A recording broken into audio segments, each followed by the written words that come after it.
So excited. Folks are rolling in timely. Yes, come on in, New Year.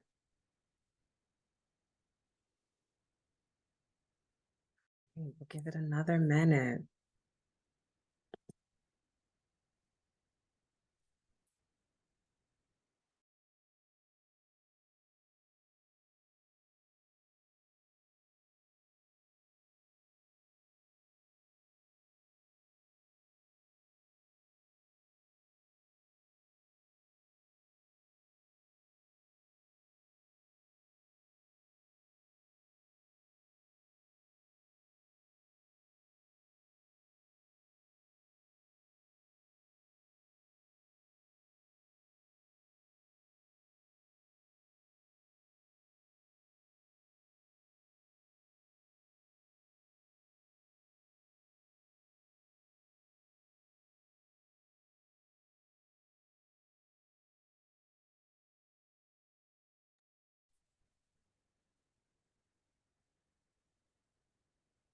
Surrender to that which is more divine than myself, bigger than myself, more aware than myself. Surround me and surround my thoughts. Protect me in all directions. Elevate my self awareness as I now align it with the highest awareness that is yours. With this awareness, I welcome in the experience of high vibrational energy, opportunity, and love. I welcome in divine peace, balance, and mindfulness. Enter in my thoughts, my spirit, my body, my emotions, and my soul. Enter in my relationships, my plans, my encounters, my home, my habits, my goals. Each day, guide me, protect me, strengthen me, fortify me, enlighten me, cover me. Purge my reality of all that does not serve my highest good. I welcome your supreme presence in all that is divine to enter in. You are the sacred one, and my body is a temple. Preserve me, nourish me, fuel me, charge me up, and dwell in my temple daily. I will honor you there and on my journey everywhere. Thank you for your daily provisions, guidance, and blessings. Thank you for the divine angels you have watching over me, guiding me, and protecting me. You are the light that shines in me, around me, and through me. I give thanks and praise to you and for you, the Most High One. And so it is.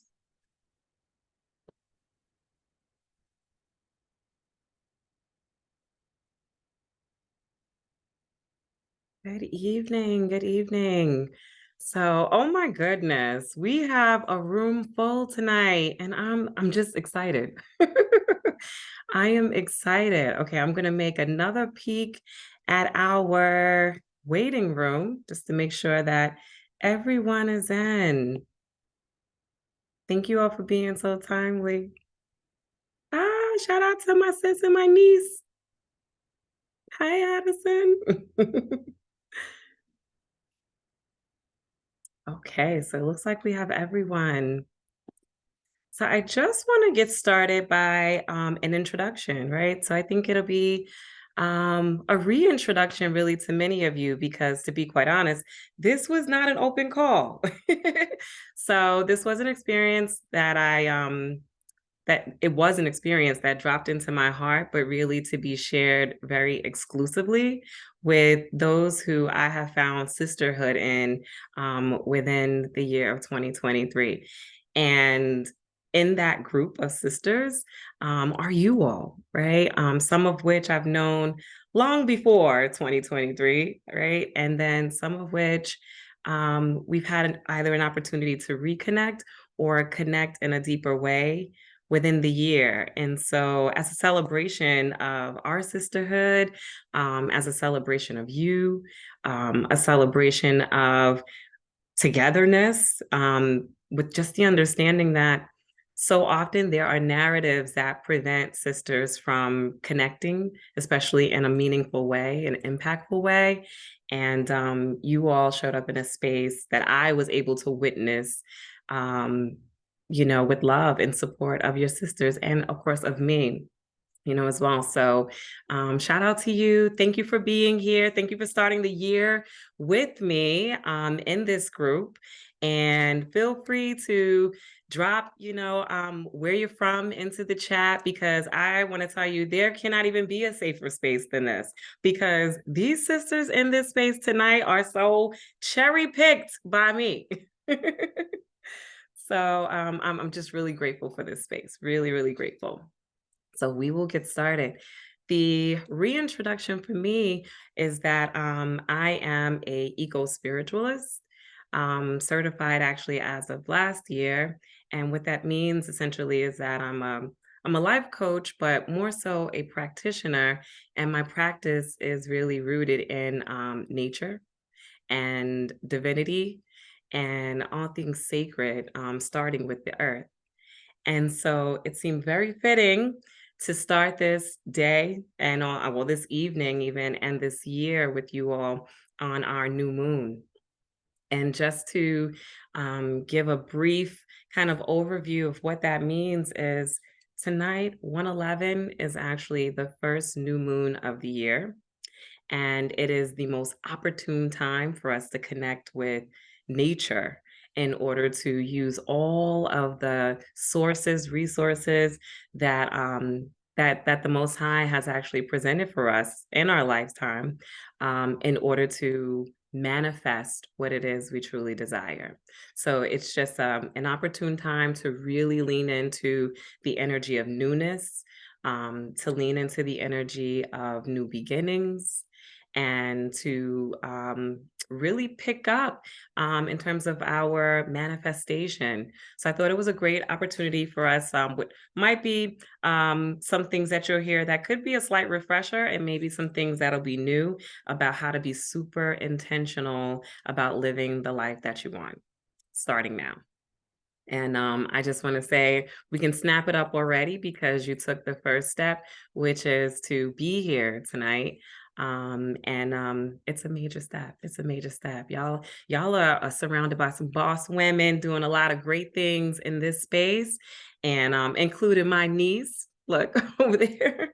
And I just, I want you to take a look around the space, right? In terms of even in the chat, just get familiar, because I have this inner feeling that this sister circle that we're conjuring up tonight and we're channeling will be meeting again, and even, potentially in person. So thanks again for being here. All right, so we are going to get started. So, why are we referring to this as a vision manifest versus a vision board?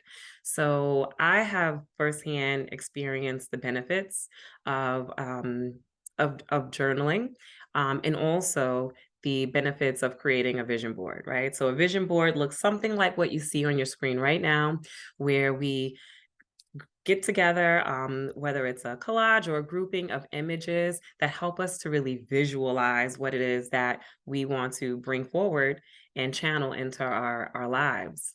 And so often that's the most fun part of it, right? Like, it's getting all the materials and cutting everything out, and getting crafty, and putting it all together, and then displaying it in a place where we can see it frequently so that it lives with us. But I want us to take this opportunity to go even deeper, to go beyond the crafting, right? And to really get super intentional about what goes on this, so to speak, board, right? So it's a manifest. It's a manifest. And the manifest will require us to really dig deep, to journal to our awareness of where we are today, where we've been, and where we want to be. Um, One of the things that I wanted to do differently in this experience is, very often we focus on our future self. We focus on our highest version of ourselves, where we want to be. And we may not take enough time to really sit in the present moment with ourselves and really just be grateful for where we are today, and really take stock of all that we've already done, all the work that's already gone into, all the overcoming, all of the becoming, all the learning and the unlearning.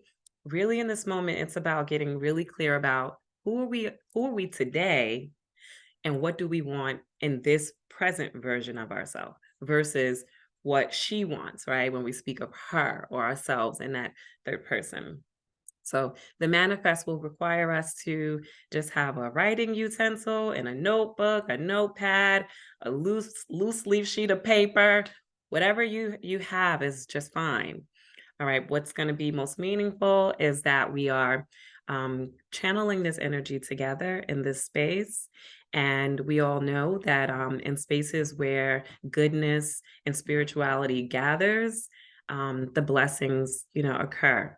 So that's what matters. Your writing utensil, your notebook or sheet of paper, and your spirit, and your spirit. So first, I want to talk to you all about the idea of really harnessing the power of manifestation.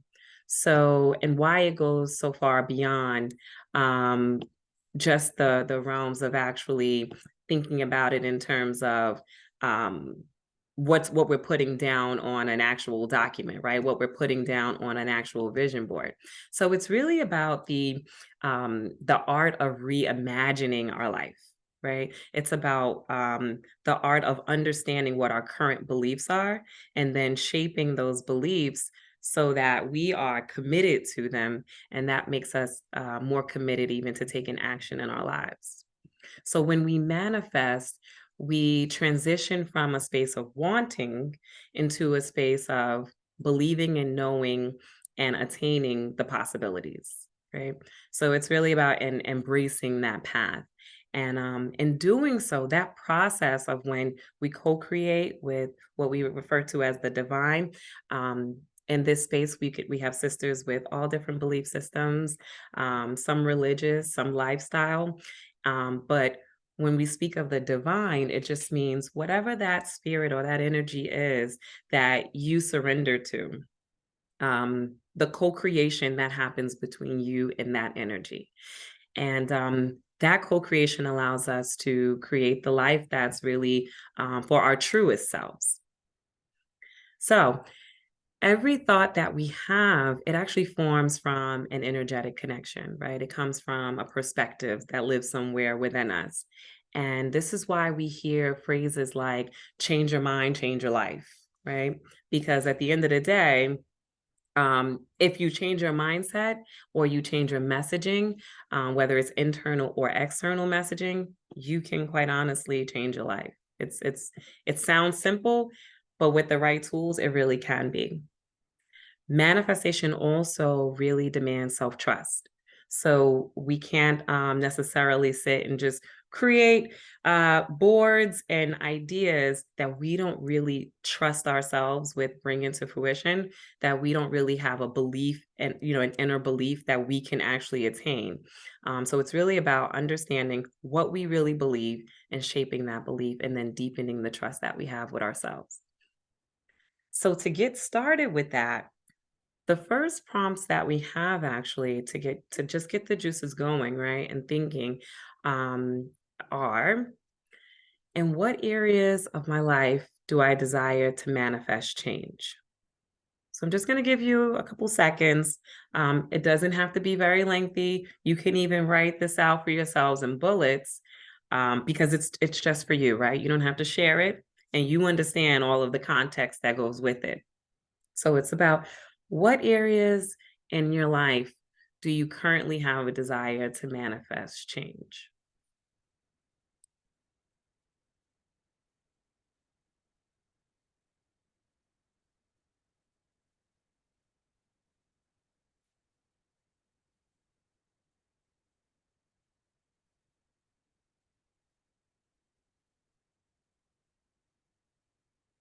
Okay. And the next prompt is, what feelings or emotions arise in your body, your mind, or your spirit when you write those areas down? So as you're writing it, really get in tune with how it makes you feel to write each of those.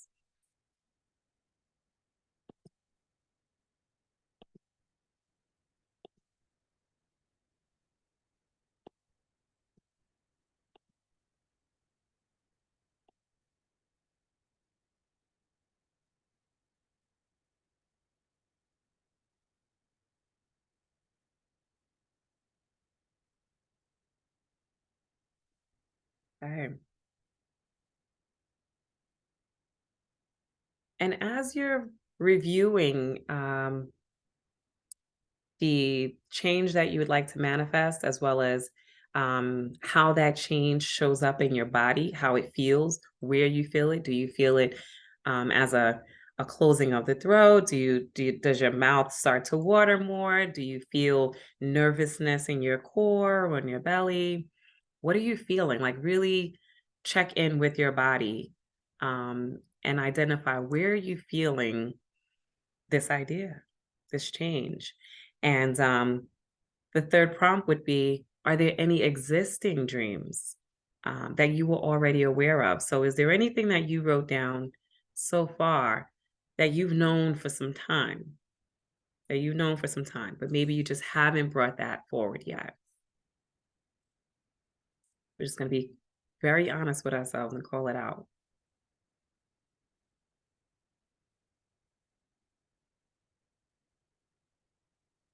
And then the last piece of this will be, are you willing to align your thoughts and your intentions to cultivate the necessary belief system, right, in order to make this happen, even if it makes you uncomfortable, even if it makes you uncomfortable. And a lot of times we'll say yes to this. And when we start to experience the discomfort, if we don't have the right accountability partners, right, we kind of wean from it.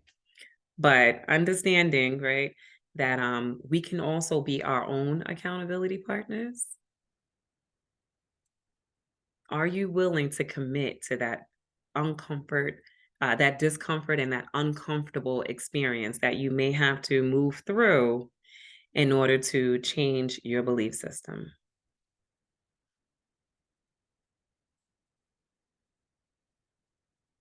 Okay. So before we go on any further, I just want to open it up to you all, to our sisters. Is there anything that's coming up for anyone, or is anyone experiencing a nudge to speak on and share a comment? I would like to share. Can you hear me? I can. So I see it says Tink. Is that Tink? Ah, yes, that's me. How are you? I am doing wonderful. Thanks for I being am glad to be here. here. And I am very new to everything. So I'm like a blank slate. Mm, And I had my awakening, or I call it my awakening because I had a black cloud since mhm, 2020 when my grandmother passed. And December 15th of 2023, I was introduced to manifestation, and it mm, opened my eyes. And I've been on a natural energy high ever since. So I'm here to learn as much as I can. I want to surround myself by people who are where I am or know what I'm going through, people that can educate me yeah. and just so that I can continue on this right path. Now, my feelings about this is I am scared, like Mm, so mhm, scared, but it doesn't trump the excitement and what I know I have in me.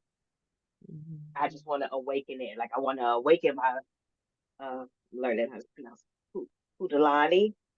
I'm trying to awaken that. I'm working on my chakra. I'm working on self care. I didn't know what that word was 26 days ago. yeah. And I'm working on trying to forgive myself. So, Mm, whatever you all have for me, I'm open. And it's a new moon. So, this is the perfect day for yeah. me to be here in this class Mm. to make. Oh my goodness. Thank you for that share. Like I felt that. I did. And for your willingness and for your openness. And I just wanted to say too, it's not uncommon, right, that there's some big life experience that we have that kind of catapults us, into this space of realizing that there's more and beginning to that journey of seeking further, you know? So I'm happy you're here. I'm happy you're here. Thank you. Melinda, I think I saw your hand go up. Yeah, so one thing in particular that came up is fear of success or being seen. And I feel it in my gut, like, ugh, like I'm so sick of me. Like, you know what I'm saying? Like, girl, you were hurt. What are you talking about? Like, what are we talking about? But I feel it in my stomach, like, okay, we still talking about this, Yeah. you know? So yeah. So that's kind of what came up. I love that. I love that. And you know I can relate, right? Like we've talked about this before too, because there's this idea and conditionings that many of us have, right? That humility means also dimming of your light, you know, or not being too big in certain spaces, right? To cause any discomfort for others. You know what I mean? And we spend a lot of us a lot of our life in that space. And so it's almost like you don't even have to give any thought about operating an autopilot that way. And then it becomes the challenge to overcome it. Because, like you said, Melinda, and it's so true, and I know it's true, you are her. You definitely are. And so it is time. It is time to be seen for sure. You are not in this space by chance. None of us. None of us. So yeah, we are definitely going to be manifesting that for you tonight. Yes. Okay, and I think up next we have my sis, Gracious. Janice, how are you? Greetings. Greetings. I am all that I am. One of the things that I thought about while listening to our first sister was that when you are learning how to manifest, one thing that is very important is learning how to receive. Because if you don't know how to receive, you will not be able to receive those manifestations. And so you're going to do all that work. For example, you're going to sow and sow and sow and sow and sow and sow those seeds, and you're going to let the harvest rot. And so learn how to receive. And I believe that that is one of the most challenging things for carbon women, because for the past couple of centuries, we have been go-givers. And now it's time for us to learn how to be still and receive. So I just wanted to say that. And then I was going to answer the third question, that one of the things that I have known about for like 7, almost 8 years is that I'm destined to be the voice for the unheard, or a motivational speaker and illuminator. I like to use different titles, but for 8 years I've been afraid. And this year I'm going to overcome that fear. And it's just an honor to be in a group or a circle of women that create a safe space so that we can share our fears and figure out ways to overcome them, or just be inspired by the women in the circle that have overcame their fears. So thank you, everyone, for sharing, being vulnerable, opening your heart and your mind, because you're an inspiration to me. I love that so much, Ja. So yes, sis, we are definitely going to manifest you out of that mindset, right? That might be holding you, like you said, right? From the greatness that you know is already within you in terms of motivational speaking. In the first 30 seconds of speaking, you blessed us. So we need you in your voice. We need you in your voice. Yeah, I don't even think there's more to say about that than that. Sis. Learning how to receive when we're manifesting. That's a word. That's a word. Okay. And being go-givers. Now that interests me a lot, because I have not heard that phrase ever, right? So there's the go-getters, and then there's the go-givers. That says a lot. That says a lot. I had to write that down to make sure that marinates for me. Thank you for that beautiful share. And Sha and Addison, you both are up next. So I was gonna say something about my feelings.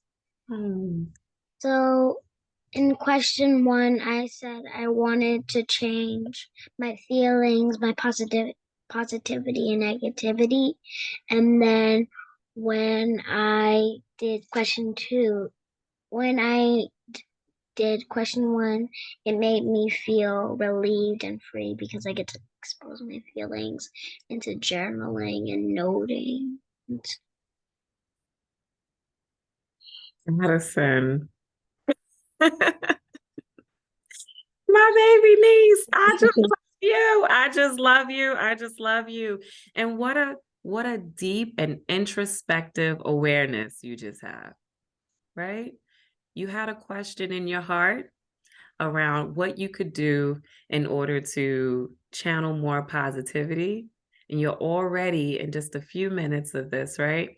Running that marathon and beginning to lay out that path for yourself. And I'm so proud of you. I'm so proud of you. Thank you for sharing, Addie. So, yeah, I don't even know how I follow up with that, but anyway. So yeah, I have been. I'll skip straight to question 2. Question 2, I automatically, while I'm writing my manifestations, what I would like to manifest, I feel tightness in my chest. I feel anxiety. I am anxious. I am nervous. I'm afraid. I'm fearful. That's the honest truth. Because I've known that I've wanted to manifest these things for quite a while. This is not anything new. I've known this. It's been on my heart. It's been in my spirit. I feel like I've been making small strides, but nothing that's actually putting a dent into what it is that I'm trying to get to. So when Janice said, learn to receive, that like, it was gut wrenching. It was like she gut punched me and I was like, you know what, that's a word. Because I don't think that I even know how to receive. Just receiving a compliment is hard for me. I'm really not that person. I always have this very strong demeanor where I don't really receive much. I try not to have to ask for help or ask for anything. So receiving for me has always been something I kept at a distance. Like having to say thank you. I say thank you. I say thank you way more often than maybe I should. However, being genuine about receiving something, and it's so hard for me to be that vulnerable. So trying to manifest these things without knowing how to receive them. And me, I'm also a person who's big on numbers and numerology, and I'm seeing angel numbers and I'm seeing all these things and I'm trying to figure out what they mean and what was I thinking when I saw it and how do I receive this information. And sometimes I feel like there's this block there that I just don't know which way I should be going. So far, just learning how to receive and being authentically myself and being vulnerable enough around people think that some of you guys I know, some of you I do not. This is even a step into the spotlight that I am not quite used to. So thank you guys for having Mhm. us. I love so much that you opened up with that share, Sha. So thank you. And yeah, I think Ja really hit the nail on the head for many of us, right? In terms of that whole go giver type of feeling that's within us, and being having this blockage, getting preventing us from being able to really manifest what we want because we need to actually relearn how to receive. And the reason I say relearn is because we didn't necessarily come here with this type of conditioning, you know? We learned how to be givers, and now we're going to spend the time to learn how to be receivers.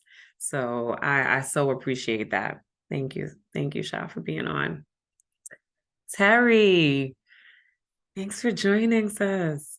Oh, I am so excited to be here. So, for me, thank you for everyone who's spoken already. It's already inspiring. I already have a whole page full of notes, which is crazy.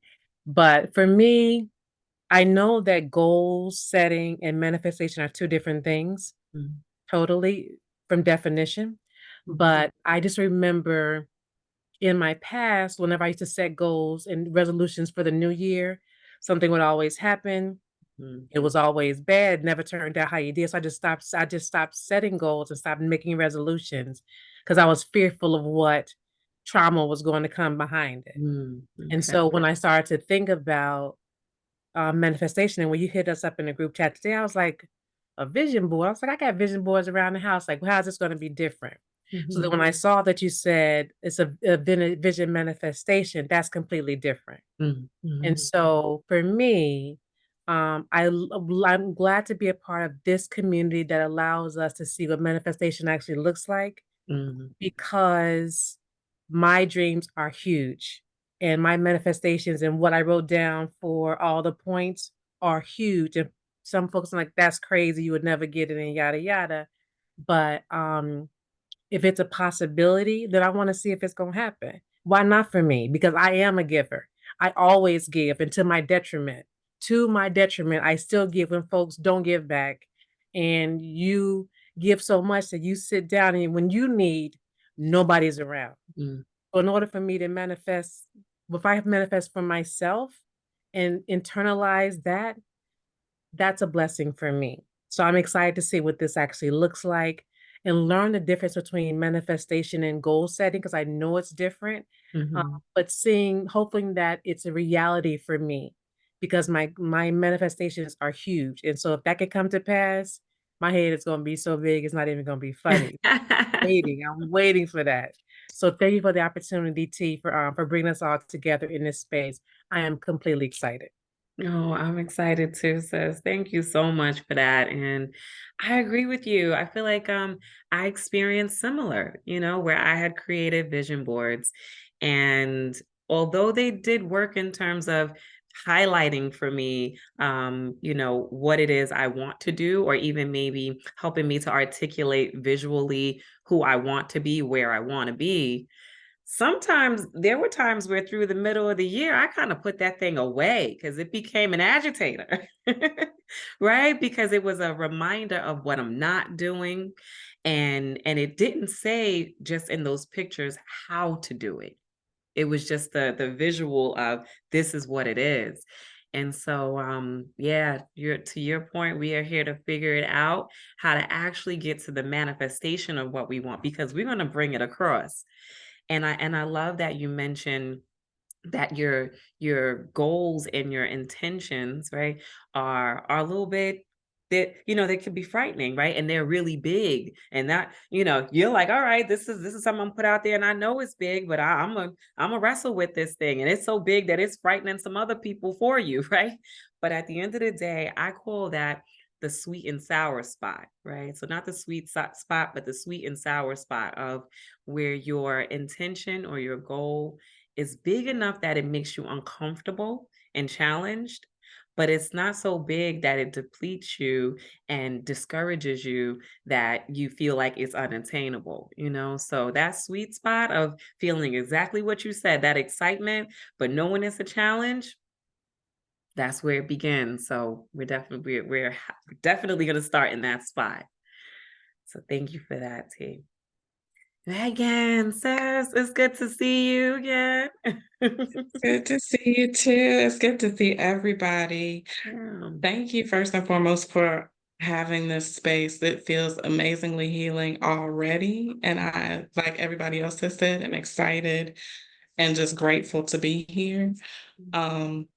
Terry, what you said just now, all I heard was, well, all this giving we doing, why can't I give to myself?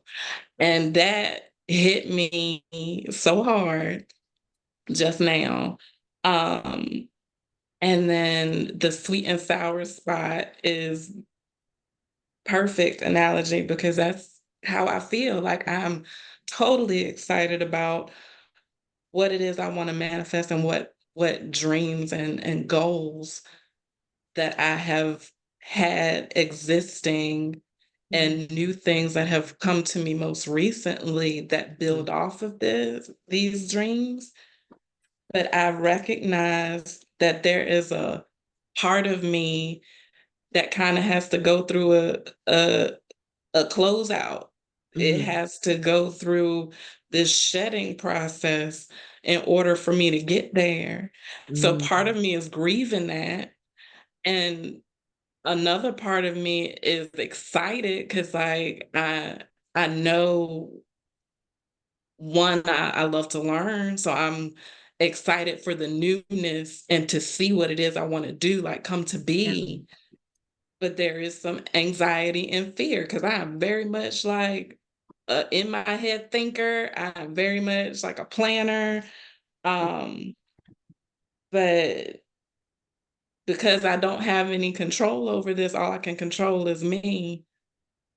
And knowing all of the shortcomings, like I know where my faults are, where I can procrastinate, where I cut corners and things like that. And I'm like, well, am I really trying to do this or what? Like, Right. so there's that, and there's this fight for what was and what wants to be, like battling in me to be like, no, I want to reign.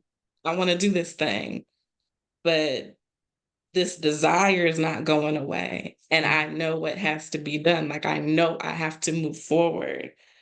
And because the alternative just feels like my soul is gonna cry forever. Like if I don't do it. So Yeah. I'm so happy to be here and to just take it all in. Like the energy so far is fantastic. So I'm I'm receiving in this moment. I'm fully receiving and taking this forward. That's Yeah. yeah. I received that too. That's a mic drop too, right? That soul cry. I felt that. I felt that, right? Because it's like, you know that you need to be moving in a specific path or at least getting started, right? And yet, like you said, there could be the grief that happens with the releasing because knowing that you're stepping into a space of change, there's so much that we need to release sometimes. And that can be both frightening and it can also spark a lot of grief. You're right. You're right. And that's a hard place to be in. And then making a decision to just keep going, to just keep going. But when we think about the grief of almost mourning something that we're choosing to leave behind because we've gotten clear about why we have to, so that our soul doesn't cry, like you said. That was so good. That is so good. Thank you for that share, sis. Thank you for that share. Beautiful. So we are going to go on to, I'm going to introduce now actually what I call the wheel of satisfaction, right? If you've seen it before or versions of it, sometimes it's even referred to as the wheel of life, where you kind of dissect what your core priorities are, the things that are most meaningful to you, and then you rate yourself based on how well you really feel you're doing in that space. Like, and this is just you rating yourself, right? And some questions here, some prompts that, and you'll also be receiving, by the way, I'll send this deck out so you have this, and there's so much more. There's other activities that I put together that if you sift through it and it serves your spirit, welcome to them. I'll make sure to send an email with them. But these prompts are really to help us with thinking about what it is we're going to put into this wheel that I'm going to share. So in terms of, in what areas, do you have the greatest opportunity for development? What areas do you feel like a sense of urgency is needed? And what qualities do you already possess to get started? And I was really intentional with that third prompt too, because I know that I used to get caught in this cycle of thinking that the next thing that I want to do requires another certification. It requires another learning assignment. It requires another experience, realizing all the while, right? And really having to remind myself that if the Most High gives me the assignment, He's already qualified me for the assignment. So really and truly in this exercise, what we're going to be doing is thinking about what qualities you have today in your present self in order to get started. And so here's our wheel. And on this wheel, and you can draw it in your journals, essentially just to explain it, on this pie that's cut into 8 slices, each one is titled with a different area in our life. And if you feel like there's another area that you find to be higher on your priority list than these, by all means, replace it with whatever it is for you. What I have here is personal growth, health, friendships, relationships, recreation, spirituality, career, and finance. Career and finance. And I broke out friends from relationships because they can be two very different spaces, right? When we think of relationships in terms of family relationships or even partnered relationships. And then there's the sisterhoods, the friendships. Those experiences can be very different. And then I broke out career from finance because, and I'm just going to share this because it's dropping into my spirit right now. I talked to one of my sisters earlier this week, just to do a check-in and to ask, how she's been, what's going on with her. I wanted to hear about what goodness is showing up for her in her life, right? And I feel like that's important to do, but besides the check-in when you think something may be wrong, right? And she said to me, and I had to write it down because it just moved me. So she said, I'm just here focusing on what God's work is versus the mortal work I want to do, right? So she basically was saying essentially that there's the work we are doing, and then there's the work that God wants us to do. And very often we know the difference. We understand the distinction, but there are all these reasons why we're doing other things and maybe not doing the work that the Most High is calling us to do. So I broke out career from finance because sometimes your career and your finance, it may already be a disconnect, right? There may be work that you're doing that doesn't necessarily tie to finance for you, but it's no less your career because it's meaningful to you and it's work that's been assigned to you. And then the finance piece is, it doesn't have to be career related, right? Are there passive streams of income you have or want to have, or whatever that finance piece looks like for you? But I wanted to be intentional about breaking those out. And so you have those 8 slices, and then across those 8 slices, there's a rating of 1 through 10.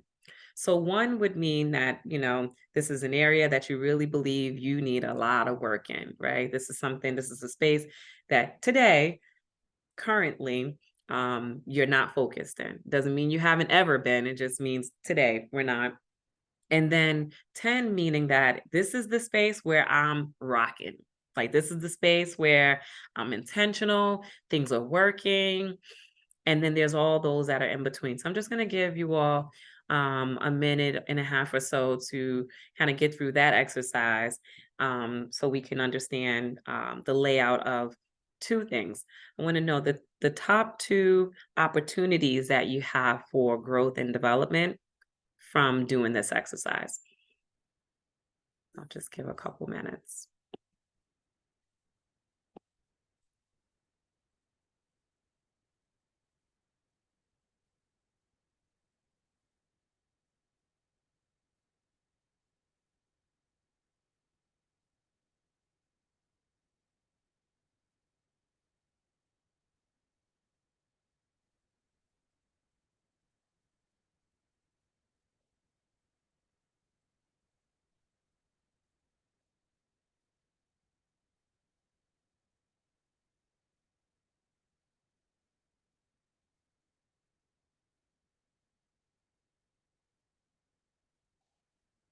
T, do you mind just reiterating that just one more time so I can get a clear understanding?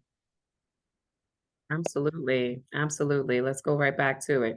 So with this pie, it's broken out into 8 categories. And within each category, we're going to rate ourselves on a scale of 1 to 10 and how well we think we're doing. So to give an example, if I'm looking at, let's say, recreation, if I feel like there are things I want to do, I want to join a cycling class. I want to, host more girls' nights. I want to have more family activities that are outside the home. I want to do these things. However, I haven't done them. I haven't done them. So if that were the scenario, then I would just be shading in closest to the number one. So it would be right at that peak point of the slice of the pie. But in the same scenario, if I want to do all those things and I'm doing it because I'm very intentional about it, so I'm scheduling, the family nights, making sure all schedules align. I'm intentional about making sure I check in on my girlfriends and we're getting together once a month, whatever that is. And I feel like I'm really rocking it in that spot. Then I'm going to shade in everything from the peak point, which is the one, all the way down to the 10. And then that whole slice will be full because I'm really doing well in that space at this time. Does that help make it any clearer? Got it. Thank you. You got it. You got it. Thanks for asking.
Okay.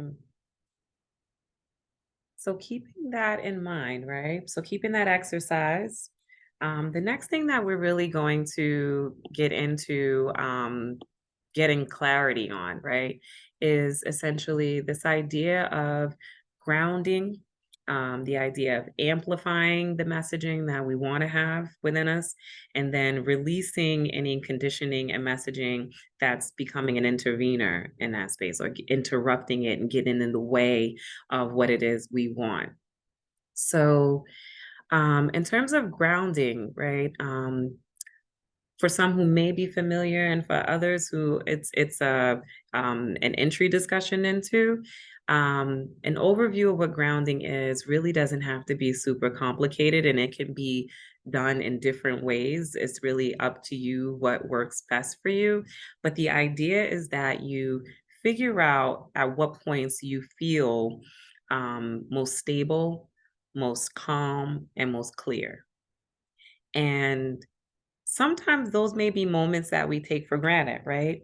Just to give an example, I would not necessarily traditionally consider taking the railroad, right, as a grounding exercise, right? It looks nothing like, sitting in the grass and connecting with actual nature, right, in that way, and physically being present in a space that's far removed. However, when so for 8 years, I was commuting back and forth, right, from Long Island into Brooklyn.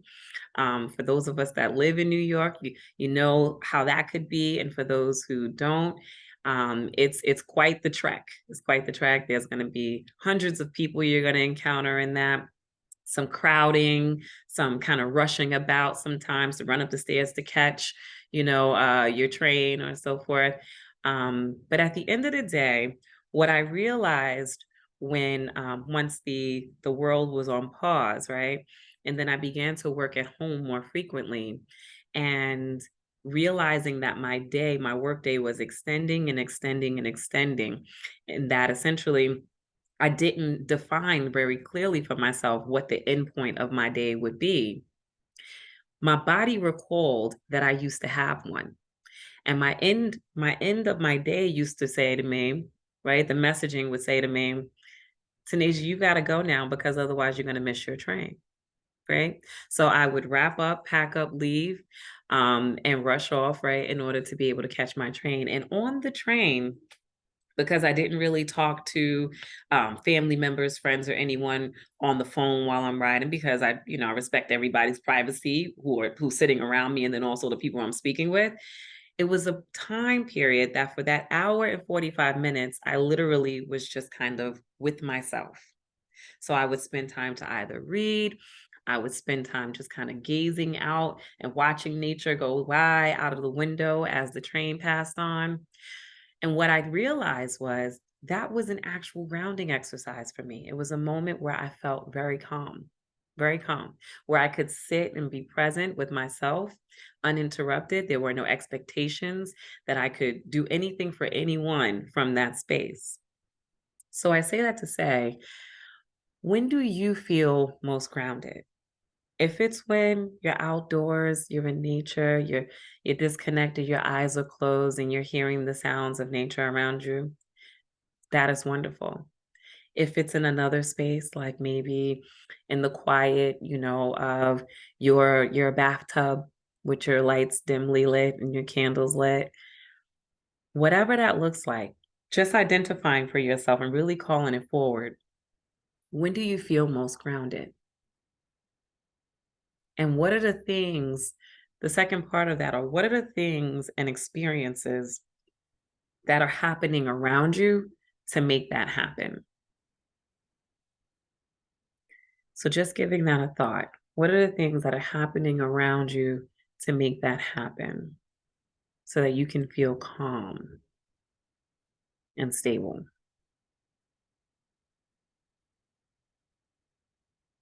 And as you're identifying that, right? Because um, we don't have to add too much context to it, right? If you put down bathtub, you know what you mean by bathtub. If you put down candles, you know what you mean by that too. Um, But just identifying and being intentional about calling it out to say that that's my moment. That's one of my moments. And if there are more, identify those too. And the reason we're doing this and how it's connected to manifestation is we need to be a calm, stable conduit for the energy to move through us in order to make things happen that we want to happen with intention around us.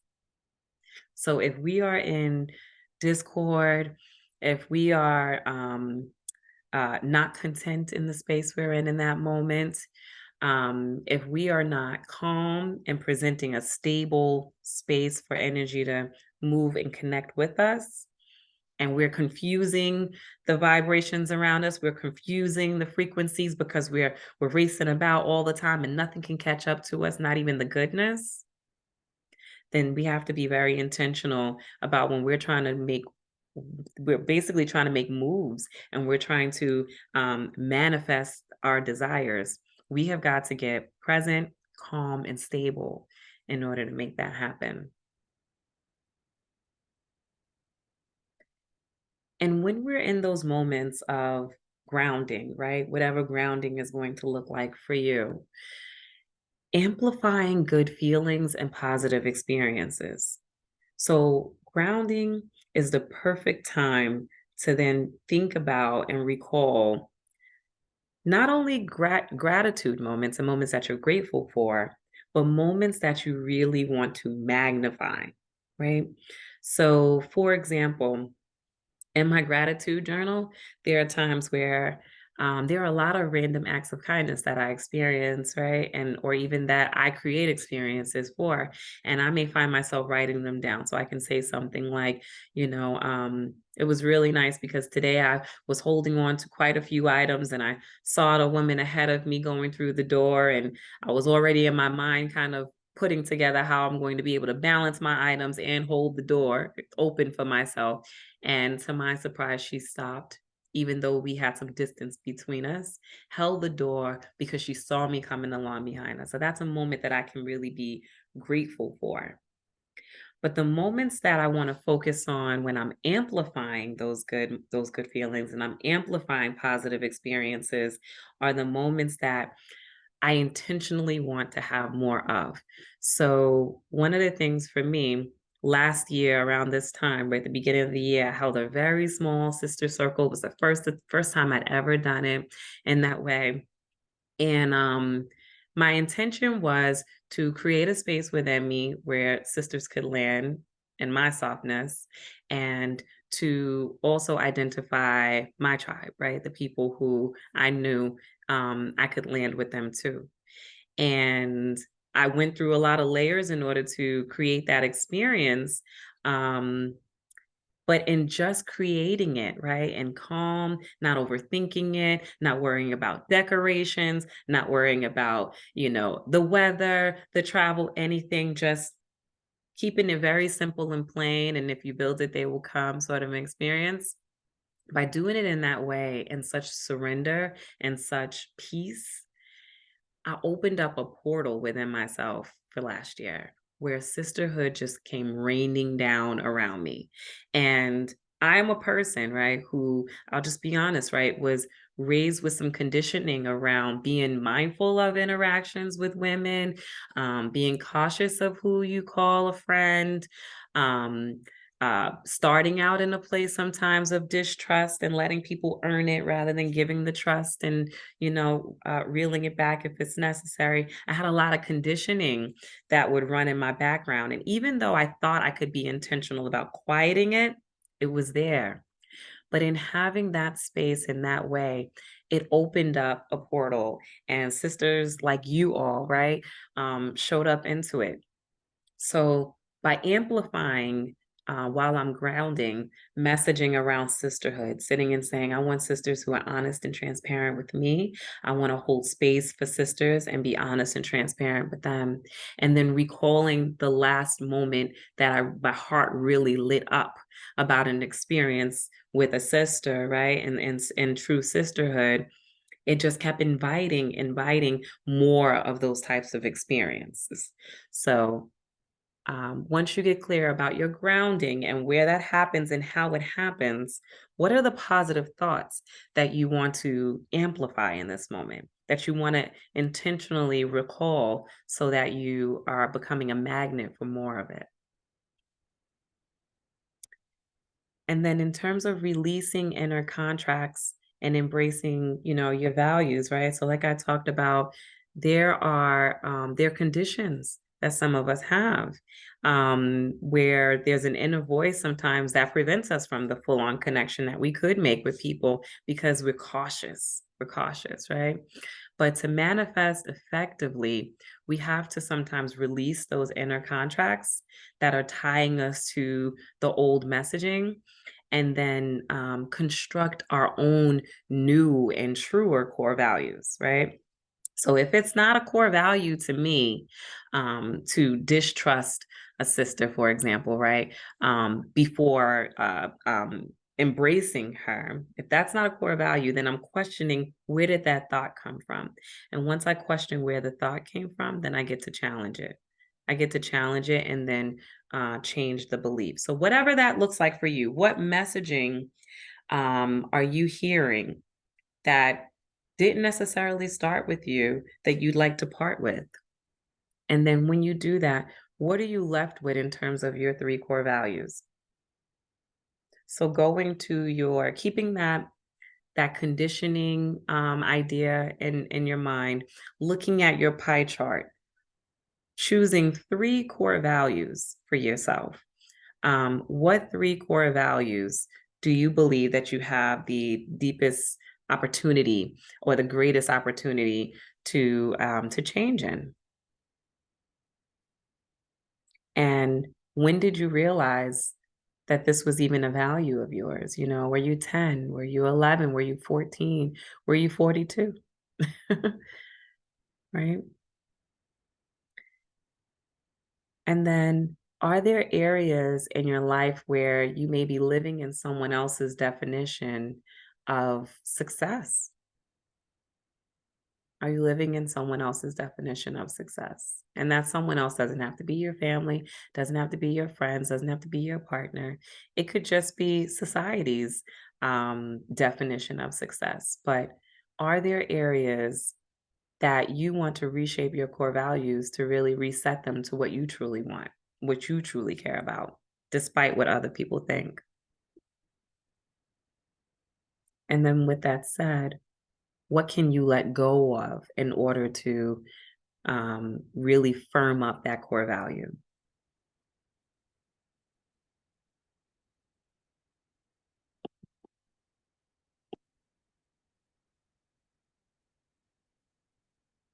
Okay. So at this time, I'm just going to ask if there's any sister that's feeling called to share in that space. Is anyone feeling like there's a message on their heart? Because if it's there, it's not just there for you, sis. It's there for someone in this circle today too. So, can anyone feel called to share?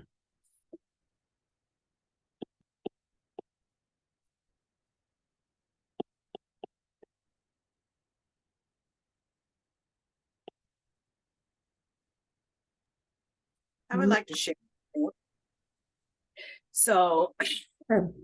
I'm not sure.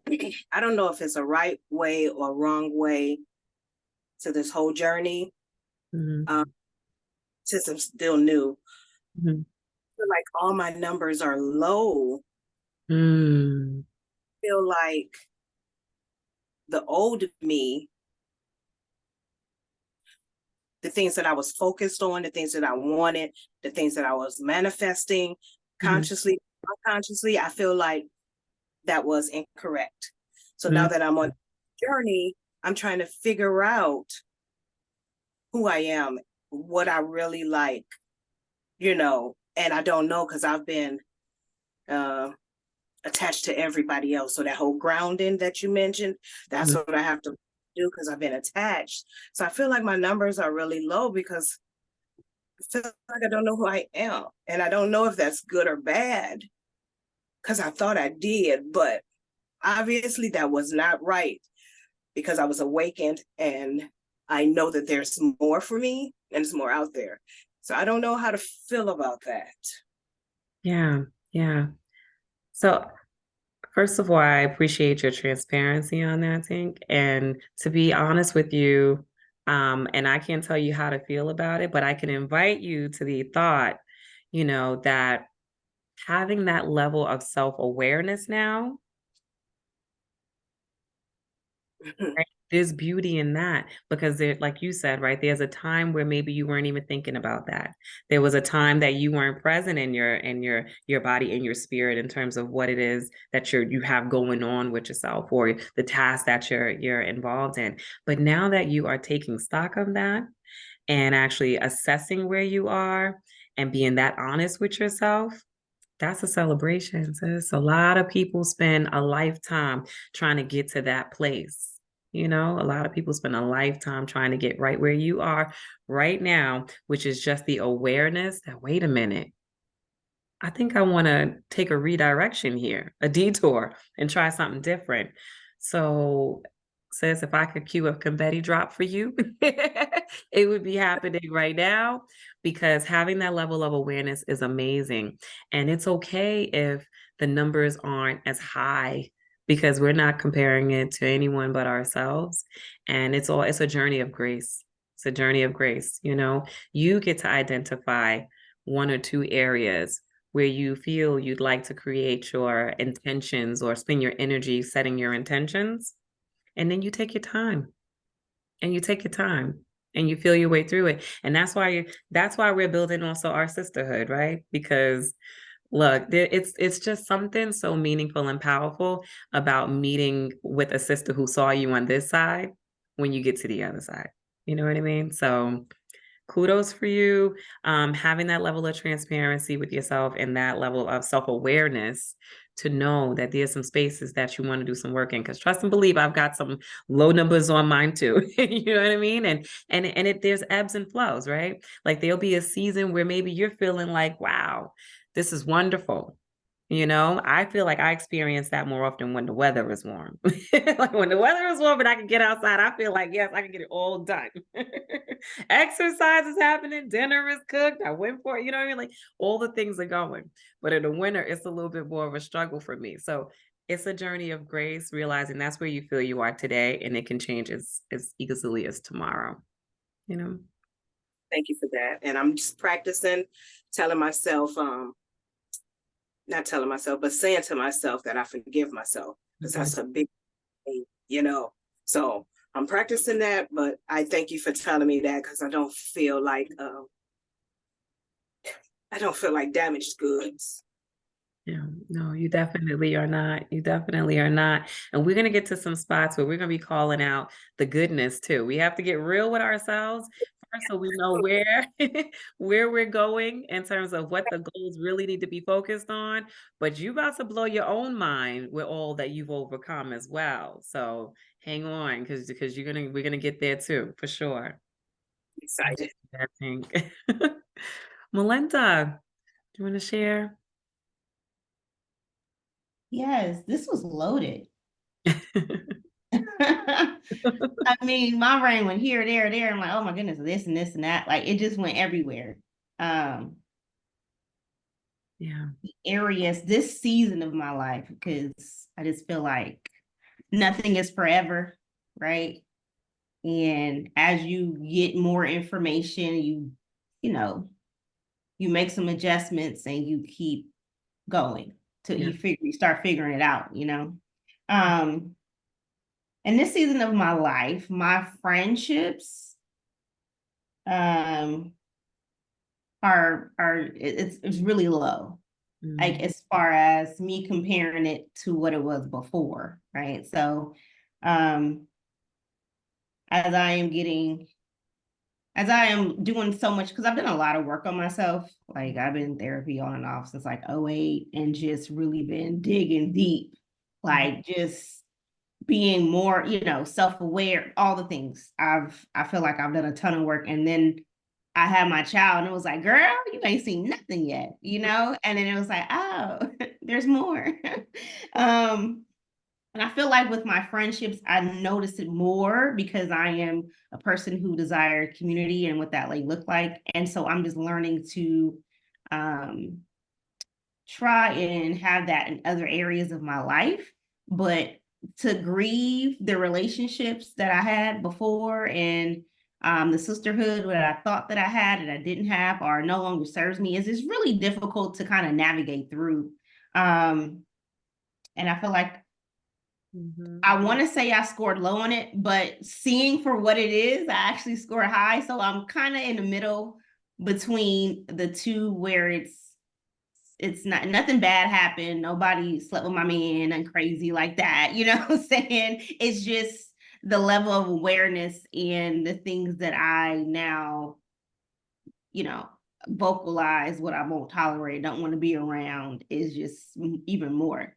So my mother used to always tell me, when you get older, you ain't gonna have time for, she was no man-ish, no kid-ish, no, just, it gets lesser, your toleration become very less. And I feel like I'm in that stage now where I feel like, kind of don't want to do that anymore, just kind of swift and do. But friendships and the personal growth, which ties back into being seen, which is why it is what it is. So those are the two areas where I feel I want to work more towards this year. That makes sense. That makes a lot of sense. And what was coming up for me when you mentioned about friendships is sometimes we're being prepared for a season of solitude too. Mm-hmm. And that's tough for a lot of us who, we've been surrounded by family. We've always had friendships. We've always had people around. We have community even when the community doesn't feel like it's our community sometimes. And the more we grow and start to really get a clear understanding of who we are, we start to realize like, oh, these spaces may not be space, for me, and it can become frightening because we haven't already created a new space for us, right? Mm-hmm. But that's intentional too, right? It's all things are in divine alignment, because if you have not found a new space to enter, it's because that's a season for solitude. Right. And to add to what you just said, prior, I was in control of the solitude because I put myself there. So that I can sort through my own stuff. And I feel like now it was just kind of by default. It was just like, no, I need to know you don't. You need to sit down over there. And so that's such an interesting dynamic, right? And I'm so glad you brought that up, because you were probably more comfortable when you were in control of it. But it's when the divine, the Most High, took control and was like, oh, this is what we're doing now. You're like, wait a minute, I didn't pencil that in. I didn't put that in my planner. There was no plan for me to, this wasn't the self-care season, the day, the whatever, for me to pull away. But it's happening anyway. Yeah, that's the surrender. That's the space right there, just identifying that this is the season for it. So I love that. I love that. Thank you for sharing that. And I think I saw Sha and Addie's hand up next. So, I was gonna say for the general prompts on my 3 core values, I said health, friends, and relationships. And I said for health, my health and other people's health matter. And I am hoping for them to have a happy life. And for friends, and family, I say that they are there for me. They help me channel through my feelings like joy or madness. And my relationships on family and friends is something I hope for joy, happiness with. Madison, you are melting, man. Oh my goodness, I'm just gonna melt here. Oh my goodness, I love you so much, Nisi. Can I just tell you, what I love about your word choice is that you use the word hope. right? In a space where you could have said you wish, you said you hope. And I know that you already understand the distinction between the two, right? But just to reinforce what you know, hoping means that you left the door open for faith that it can happen, right? And you're holding space already for the joy of the knowing that it will. That's what hope is. That's what hope is. So your friends and family members, we are all so blessed that you and your sweet spirit are holding space for hope for us. So thank you so much, because for an exercise that could really be all about you, you're considering others too. So thank you for that.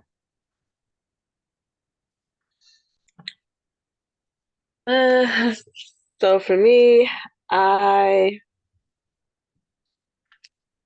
so basically I've been feeling everything that Melinda was saying was pretty much how I've been feeling, because I have released a lot of friendships. Um, at this point, I don't even feel like I have any friends, because I have just cut that many people off. And at this point, it's not even a conversation that's had. It's just like, you know what? I don't need to do that anymore. It's like I'm just gonna stop reaching out, and if I don't get someone contacting me, then it is what it is. Like I'm just gonna leave it where it be. Um, and I've started to feel as if I'm not in a space of my people. It's like I'm now realizing that, okay, you can't live with cutting people off. Like you need community, you need people. Um, to just, for guidance, for support, whatever. Um, people outside of just my family and immediate, friends. I mean, well, immediate family, because at this point, the people who are really around me are, if not family, they feel like family because they've been around just that long. Um, but I don't feel like I have, it's in my age range or anything like that, a community of people that I can actually depend on. I feel like they can come to me when they depend on me, when they need me. But I don't feel like the people who I grew up with, who I thought were closest to me, are that for me. And I have released them. And like Melinda said, it was not on purpose. Yeah. This go around. It wasn't like, okay, yeah, she did this one did that, and now, no, it was just like, oh, what I what I feel as loyalty may not be the same for others, but because it's not the same for you, I don't really think that we can do this much longer. So, I feel like that's where I need to work. And so I need to work on my friendships, my relationships, how I show up in my relationships, because I do understand that how I show up may also make some people feel some type of way, or the fact that I may not show up, because I feel like I'm from a family of people where we can go without speaking for a while and everything come back and everything be normal, like nothing has changed. We go back to chit chatting as if we were just together yesterday. And I realized that for some people, they can't maintain a relationship in that fashion. But I'm a very low maintenance friend. I'm a low maintenance friend. Um, and I realized that I show up for people as they request of me, not me always offering who I am. So I am being called to share myself, more often with others. So, yeah. I love that. I love that so much, because what comes up for me is that people in your space may need to experience you in the new layers, of who you are, because they may not have, like you said, they haven't had the same experiences. You are part of their experience. And when you pull yourself away, right, then it kind of creates a barrier to them seeing what they can now believe they can also do. One of the things that you said that really, like, I felt it. Like I try to pay attention to where I feel it in my body, was grew up with, the friends I grew up with. And I feel like sometimes we say that, but is it true? You know, like we may have aged with, right? Maybe we don't like the word age so much, right? Because we trying to stay youthful. But we may have aged with you, but does it mean that we grew up with you? Because you could be growing in a different direction, you could be growing at a different pace. And if we're not really growing up together, then that might be, that might be the distinction to call out too. So maybe just an added prompt is for those friendships, that you're describing. Do you feel like you're growing up together? Or is it that you've grown and they're still very much the people they were when you were a different version of yourself? So it's not that there's anything wrong with them. I don't think that I need to journal through that. I already know the answer. You know that's the case. Yes, I know the answer. I feel like most people I've outgrown. I feel like I've outgrown the relationship because who I am now is not who I once was before. And when we were hanging and we were partying and we had stuff to talk about because we were outside, that's not who I am anymore.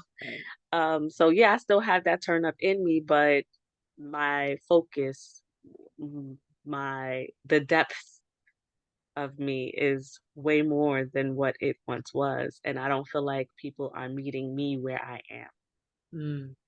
That's so good. Thank you for that. Thank you for that. Not meeting you for where you are. Janice.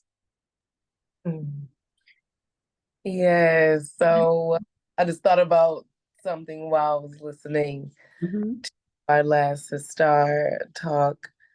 And that is the word chosen. That was the word that popped in my head, right? So most of us probably feel like the chosen ones. And think about it like this. Not sure if everyone believes in reincarnation, but before you came back to Gaia or the planet or Geb, think about all of these people that you have encountered since you've been on the planet. And before you came back, you all had a meeting and they said that you're going to be the chosen one.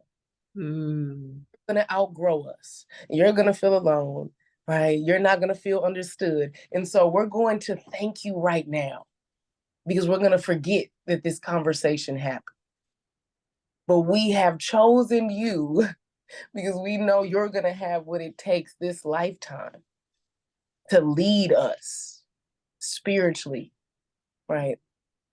And so that is what we are all doing, is leading these people that we have outgrown, right? We are leading our family. We are leading our friends. We are leading our community. We are leading the world spiritually. So you don't have to be present to lead people spiritually.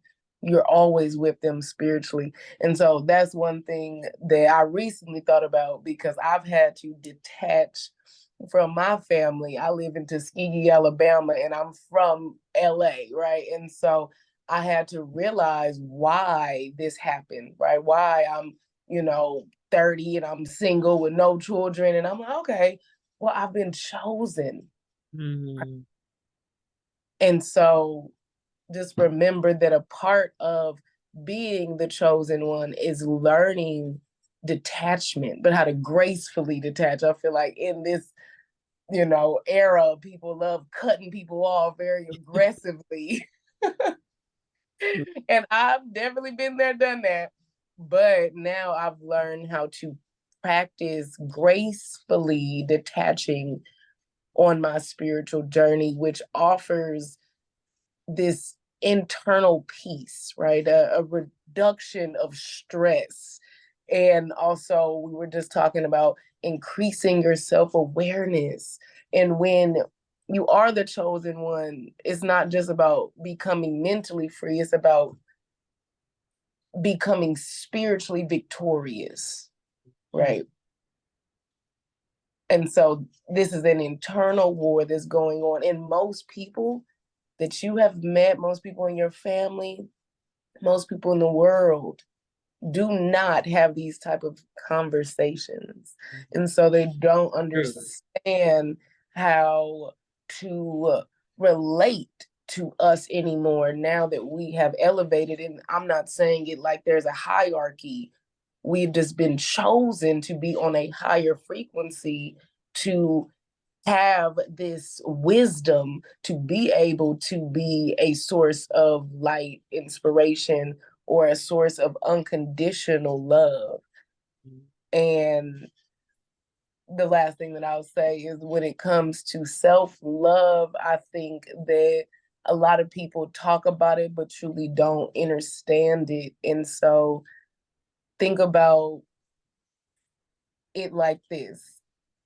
Instead of focusing on self-love, focus on self-unconditional love. I think more people focus on loving others unconditionally, but they don't love their self unconditionally. Because even doing this wheel, you can be very judgmental.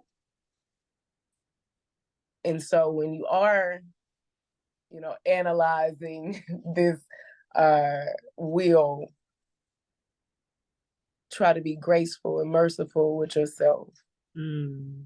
Judgmental and condemning, yourself like others would do, right? And so learn how to love yourself unconditionally.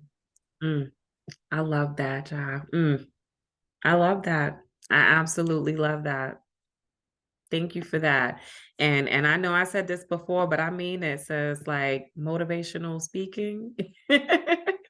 I feel so energized when you're speaking, and I know it's a culmination of everything that we're expressing, but it feels good. It feels good to hear it in your reflection back to us. And that space of graceful detachment. I love that. I had to make a note on that. Had to make a note on it.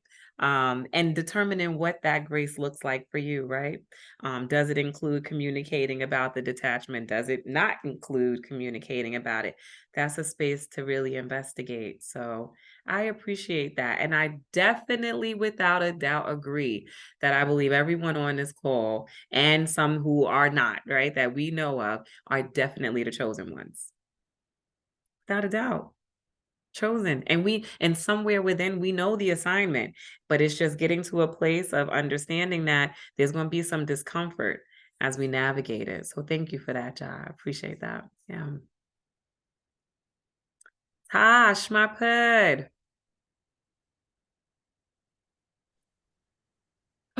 Woo, okay.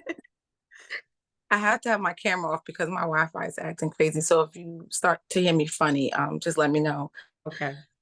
Whew. So first of all, this is amazing. Like, I'm sitting here, my body is in shambles in a good way, because everything from, Melinda Shah, and then Janice, I'm sorry if I said that wrong, kind of touched on what I'm feeling and where I'm at. So when I look at my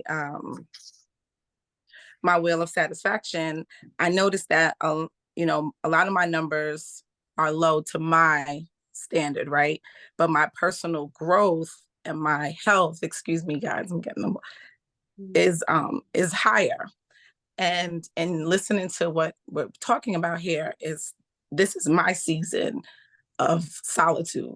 This is my season of going in, and as the chosen one, which makes my body quiver, I realize that that's where it is right now, and that I have to now be intentional with the other areas. So I'm grateful for it. Of course, we don't ask for it, but we have to surrender to it.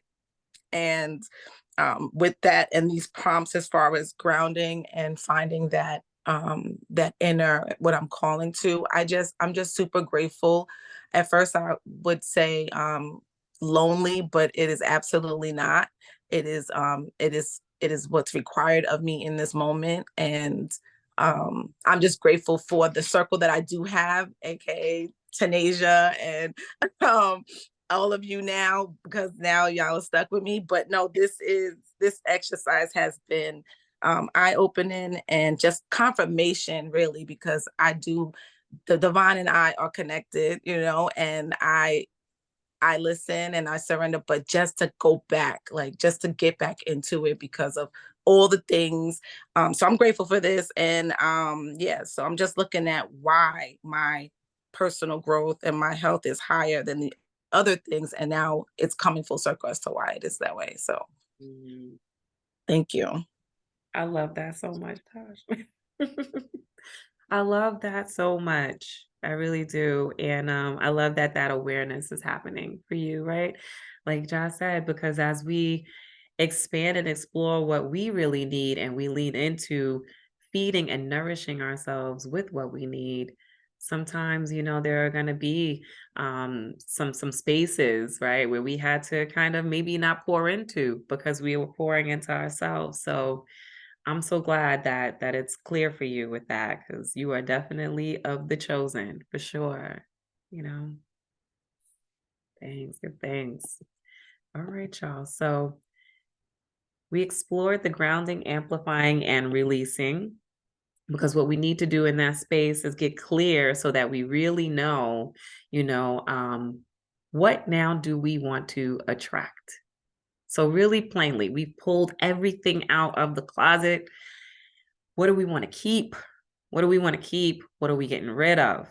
So knowing what we know now, in order to manifest, now we know exactly where we want to shed and we know where we want to focus. So just quickly, with bullets, you don't have to go dive in too deep here because you can always come back to it, right? What would you like to attract? Based on your wheel, looking at what your priorities are, looking at the areas for opportunity, what would you like to attract? What are your spiritual intentions? That's here too. What are your spiritual intentions for yourself? What are your physical health and movement related intentions? And the reason I say intentions versus goals is because goal has this definitive feel to it, as if there's a specific finish line, right? There's a very defined finish line. But in this stage, what we're doing is we're setting an intention, saying this is what we want, because we're focused. When we're manifesting, we're focusing on getting really good and clear about putting out there what we want, like what we want. So your intentions are all about what you want. It's not about, the outcome. It's more about, in this moment, what are you feeling like you're wanting?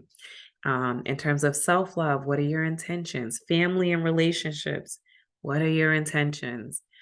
Do you have a money mindset mantra, right? Like, is there a phrase that's coming to mind where you're just like, this is what it's going to be for me in terms of my money? And then ultimately, a culmination of that is, what is the big goal?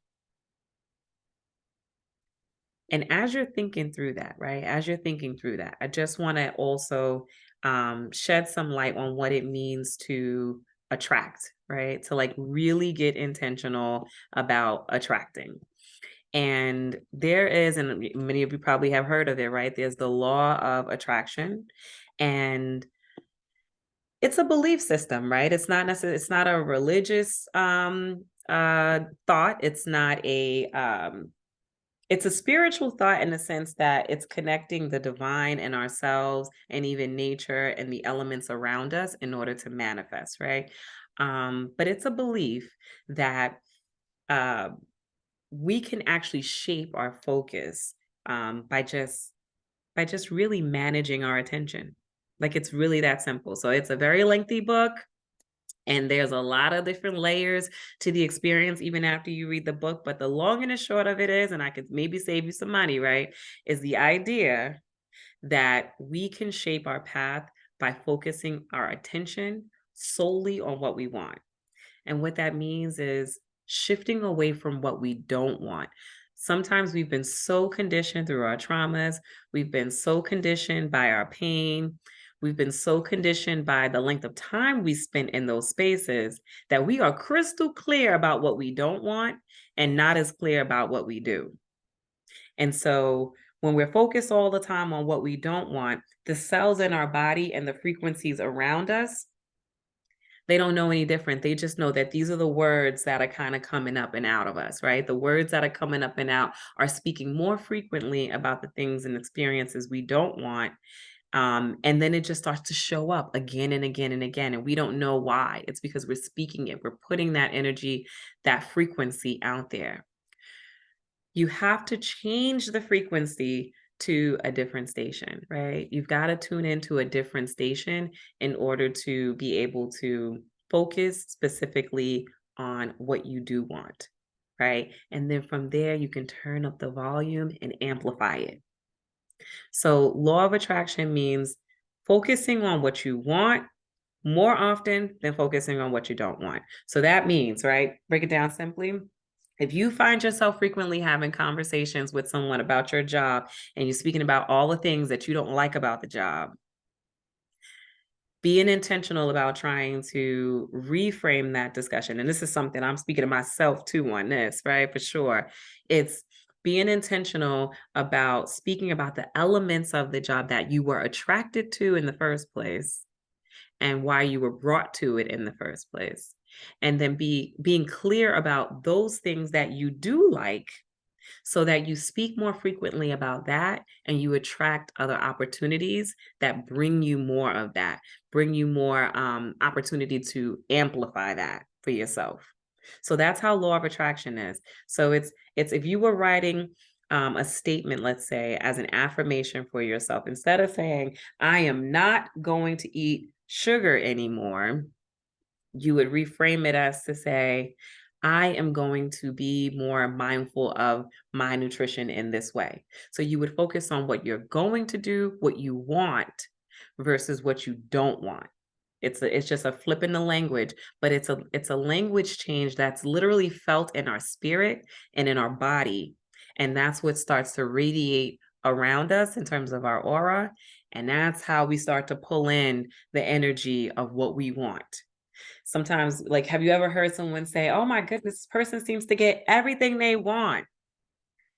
It can be all of us, right? You can have what you want. There's so many beliefs out there that people have mentioned, maybe even some memes that say, you can't have this, you can't do that. Oh, calm down your expectations. You can have it, but are you attracting it by focusing on what you want? So that's the law of attraction, right? And then, for instance, starting from a blank canvas even, right? It's crucial that we create a specific and intentional goal even around what it is that we want, right? So once we know, now we're talking SMART goals. And I know we are familiar with SMART goals, but this is the point where we now get to it. It's not that we immediately jump into SMART goals. We have to go through all of the range of emotions that allow us to arrive at what we actually truly want, and then identify that specific, measurable, achievable, actionable, realistic, timely goal for ourselves, right? So this is the point where you now create that very specific goal. And when you do, you stick to it. You're going to put to rest the idea that you're ever going to speak in the opposite of that. So if what you want is a change in your relationship, you're only going to speak about what it is you want. You're going to quiet the voice and the messaging and the dialogues that you're having with yourself or other people, reliving what it is you don't want. That's the first shift. And then when we make that shift, what are the manifestation ideas you have now? So thinking about your career, thinking about self-care, thinking about love and relationships, abundance, travel, whatever it is, if it's not even included here, what ideas do you already have about where you need to be making your language change? What are you no longer willing to say? I remember being a kid and you know, having all these silly sayings like, oh, you know, you step on a crack, you break your mother's back, right? Or all these like different things, right? Or two people say something at the same time and then they call that out. And it was kind of silly and almost superstitious, but it was because there was an idea, even in that playtime, right? That there's energy that's happening from your words. People would say, oh no, don't mark me playing like that. Don't point at me as if you're going to assault me. Don't mark me, because we understood that energetically there's something to that. And then we mature, we become adults, and that creativity and that idea that there's beliefs that can be in of that that creative space in that way, we kind of talk ourselves out of it because logically it doesn't make sense anymore. Right? We say, oh no, you know, it doesn't matter what anybody says. Words don't hurt, or the words, your words can't hurt me unless I. The truth is, those discussions that we're having, we're engaging in, the TV shows that we're watching, the folks that we're following and scrolling through their messaging, all of that is feeding into the experience that we're creating in this world. So if you're following, for example, people who are frequently saying, oh, I'm broke, I'm broke, I'm broke, I don't have it. Oh, look at this. This is you know, here's a meme that says, called up my bank account and there's $200 in it. Oh my goodness, let me run to Red Lobster. Whatever those things are, right? That kind of mindset, disconnecting from those if your goals are to achieve financial gain, and making sure that you're attached to messaging that you're seeing frequently that's about the gain, not about the lack, and just continuing to feed your spirit with that. And that's just a financial example, but the examples go on. Ja, I see your hand is up. Yes, I just wanted to Yeah. tell you all one thing that I changed, and I hear people say it all the time. Well, actually, two things.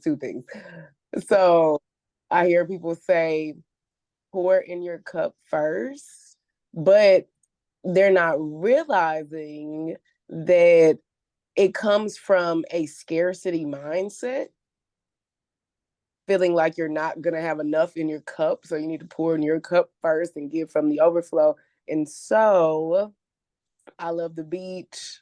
Said I was from LA. So I go to the beach all the time when I'm in LA.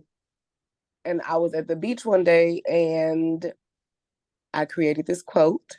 So get your pen and paper ready. Okay, let's do it. Let me get to my notepad here. And I could have told you already, Tanasia. And so it's, I am the ocean. And the ocean will never run dry, and neither will I. And so that makes me feel abundant. When I said the other statement, I did not feel abundant. And I have an abundance of love to give. That's why I'm here. I love that. I love that. I love that so much, because it's so true, right? It's things like that that become phrases that are said so frequently that they just seem like, you know, this is a common thought, and it's not problematic in any way. But when you really think deeply about it, right? The idea that I have to pour into me first because I may not have enough, you are absolutely correct. It comes from a place of lack. You're absolutely correct. So that spin on it, I am the ocean and the ocean will never run dry, and neither will I. I absolutely love that, John. I love it. I love it. That is fantastic. And I could see many of us grabbed our pen on that one. Like that was great. That was great, John. Thank you. It's just so good. Okay. So going back also to visualization and affirmations, right? What Janice just actually described is the perfect example of an affirmation, right? Affirming what you want and shaping your belief that that is true, that it is actually true. Because so often, right? what we experience, well, what I've experienced with some folks is that because you repeat the affirmation out loud, in and of itself, the repetition of it is going to kind of change your mindset. It could, right? For some people, it could. But in many cases, if you do not truly believe what you're saying, it doesn't matter how many times you say it, or if you say it in the morning, you say it in the mirror, you say it, out loud to yourself, you write it down 12 times. If you don't believe it, then you won't manifest it. So one of the things that that I believe is very important in this space is that when you're visualizing, you have you have this power to practice operating in the gap between your imagination and reality, right? So there's what you imagine could be true, and then there's the reality of what you really think is true. And we've got to have alignment in the two. And so let's say this, right? Just to give an example. I hear of people saying frequently that, okay, there's no good men, right? It's difficult to find a man. There are no good men. And then at the same time affirming, I am deserving of a great partner in my life. I am deserving of love in terms of romantic relationship in my life. But yet at the same time saying it doesn't exist. These two things, there's misalignment. There's misalignment. So you have to really get clear about which of them do you truly believe. So if what you believe at the moment is that, nope, they don't exist, then we've got to investigate that idea. And by investigating it, we have to ask ourselves, is that true? And is there any real way for us to know for sure if it's true? For example, have I met all the men that there are in the world? Have I explored all the partners that there are? Do I know for a fact that there aren't any left? And if that statement is not true, we release it, cancel it. It's not a true statement. And once we cancel out that statement that's not true, we cancel out what's preventing us from really attracting what we want when we're saying, I am deserving of a sacred relationship. I am deserving of a love that a romantic love interest, that fulfills my heart's desires. So that's what we mean when we say visualizing and also affirming. It's about really getting clear about what your true belief is. So if you need to change it, you can change it. Because otherwise, repeating your affirmation, it will not work to manifest what you want because you're canceling it out with the other side of that, right? So it's also similar to, let's say, so with visualization, it's important that in your quiet time, in your grounding time, in your meditation times, that you spend time, like we said, right, amplifying what you want. So you spend time amplifying good experiences. You spend time amplifying more of what you want. So what does that look like if I give it an example in terms of, let's say, a relationship? Maybe I had a prior relationship with someone and it didn't work out the way I wanted, but maybe there were moments during that relationship that I really loved. By just recalling just those moments, not the entire relationship, but just those moments, and focusing on that and creating an affirmation around that and connecting to the wanting of that, you get to amplify it. Right, you get to amplify it. And so in your sacred space, when you're either meditating, when you're sitting with yourself in your solitude, getting a visual picture in your mind of what that looks like. Not what it looks like on someone else, but what it looks like to you in your heart, in your mind, when you have that. And the reason for it is this: visualization matters. So it's just like if, for example, if the emotions that get evoked when we're watching a movie, right? You go to see a film, and even if you know that the movie is fictional, right? But there's all these things that are happening in your body. You get afraid, you get sad, you ride the waves of emotion with it all, even though you know full and well that this is not reality. That's what it's like to visualize something and have your body tricked into believing that it's happening, that it's happening. And we can use that experience to our benefit. So you can visualize exactly what you want. If you could close your eyes in the moment and visualize exactly what you want, and do so frequently enough that your body gets trained to how it feels because of it. It will begin to respond the same way your body responds when it sees a fictional show that's evoking its emotions. And your body will start to emanate and radiate the energy that's needed, radiate the frequency that's needed to call it in, to call it in, to call it in. That's how it works. It sounds like it's simple. It is that simple. Visualizing what it is you want frequent enough that your mind believes you're already there. You're already there. And it will bring it to you. It will bring it to you. So the journal prompt in this space is about the feeling, making a statement of it, right? The feeling I'd like to amplify and experience in this moment is. What is the feeling that you would like to amplify and experience? And you could just write that down. What is the feeling that you would like to amplify and experience? And you can do this in this moment. This can be something that you just take to your solitude on a daily, weekly, monthly, whatever works for you. But just get clear about what is the feeling that I would like to amplify in this moment. What is the experience I want to magnify in this moment? And then the next affirmation would be, I can create a positive experience in this by. And then actually sitting with the visual of that and sitting with that thought and envisioning it. And if creating affirmations is challenging for you, there's an exercise here too that I've given, right? Where you create an affirmation to say, the feeling I'd like to amplify and experience is, and then you rate yourself just the way we rated our core values on the satisfaction wheel. You rate yourself 1 to 10 on how much you truly believe it.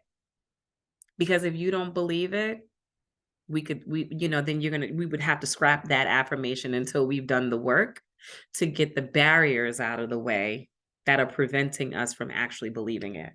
Because just saying it won't be enough. So you create the affirmation and call it into yourself. And then you rate, how much do I believe that this is possible? And if you feel like, let's say on a scale of 1 to 10, that's out of 5, go get the proof that it's possible.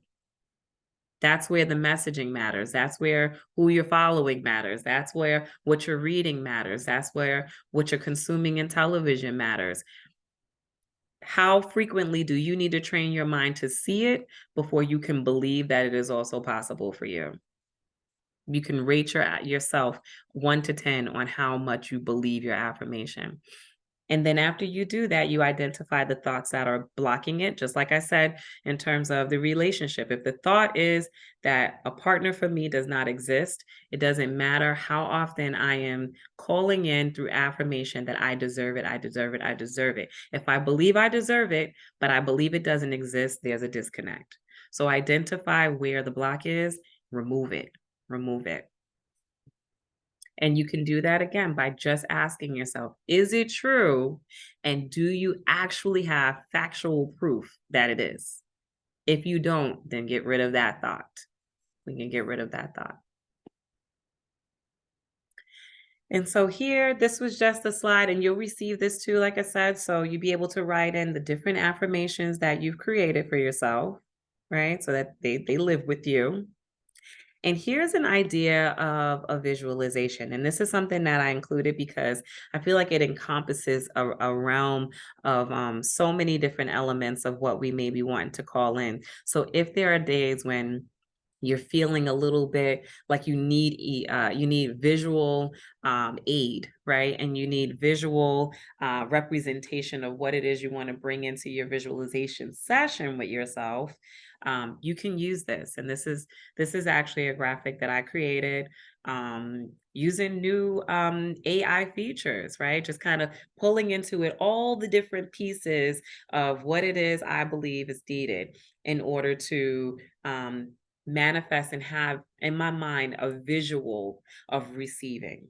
So my visual is that I am sitting here in the midst of it all. My favorite best friend is the sun. If you know me, you know that's the truth. I love to sit and be in the sun, tan, do all the things. My sister's always over it with me with that. But this is the visualization, right? Just the comfort of being in nature and pulling in it all, the serenity, the abundance, the love, the balance, the peace, all things. So when you need a visual aid, this will be here for you. Okay. And then next up, we want to talk a little bit about the inner dialogue, right? So we talked about how your affirmation, your visualization will help you, but how you have to be able to remove the barriers and the blockers, right? Once you begin to do that, then you can start to also master your inner dialogue, right? So what negative thoughts have you noticed come up most frequently for you? So while you're creating your affirmations, what is the negative thought that comes up? What is the barrier thought that comes up? How can you reframe those thoughts in order to make them positive ones, right? We talked about that. And then the next layer of that is to bump it up even more with the power of gratitude. Where is it already showing up, but you're not paying attention to it? Maybe so in the same scenario I'm giving of the I deserve a romantic love, but I don't believe it exists. Okay, we cancel out the don't believe it exists. Now that we've canceled out that thought, how often am I actually seeing that I'm already calling in this? Okay, the bus driver was interested and smiled at me today, whatever the case is. The person who I met, I don't know, at the laundromat, this, seemingly had an interest in me.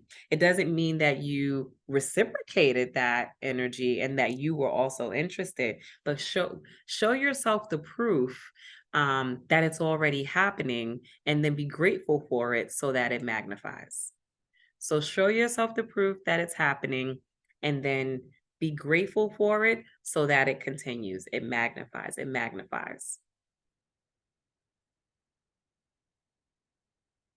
And Tasha, did I see your hand up? Yes. So I just wanted to point out one thing that I started to do when you were talking about visualization.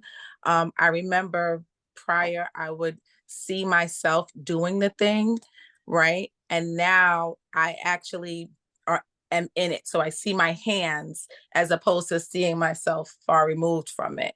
I think there is more of a draw, more of a calling into that, because so if you say, for example, if you're hugging someone, you see your hands wrap around them as opposed to third person looking at yourself hug someone. There's more power in that practice, and just draws it a little closer. So I just wanted to share that with it. That is so good. I love that. I love that thought. And I love that it means that you almost, in order to kind of get that visual, you have to keep doing the thing, right? In order to be able to see it from that perspective. I love that. Absolutely. Yeah. And it's not easy, but as long as you keep doing it, then you start to you start to embody it. And it's definitely powerful because you get to feel it more. And we're talking more about the feeling of it. Exactly. Exactly. I love that. And when you said that, it just made me think of like deja vu, right? Like how often is it that here or there you may feel like you've experienced deja vu, when really what it is that there's a thought that's already in your subconscious, right? That at some point you've envisioned yourself doing, being, experiencing, and then it happens. And we're like, wow, that was wild. But is it? So I love that, Tosh. I love that. Thank you for that. I'm going to take a note on that one too. I'm telling you, powerhouse women in this room. For sure. And here is another visualization also again, right? So just poise and grace and leadership and shedding thoughts of fear, flying high and pulling it in.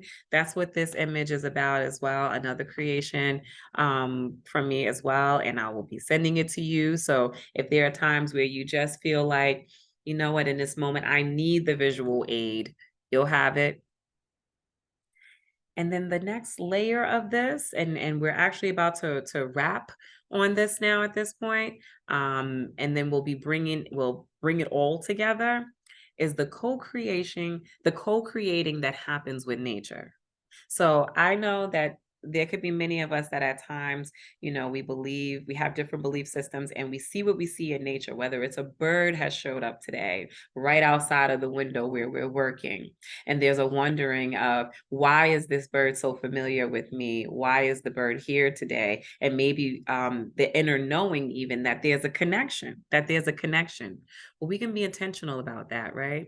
So in this space of co-creating with nature, it's about exactly that. It's about looking for how nature is showing you proof that you are on the right track.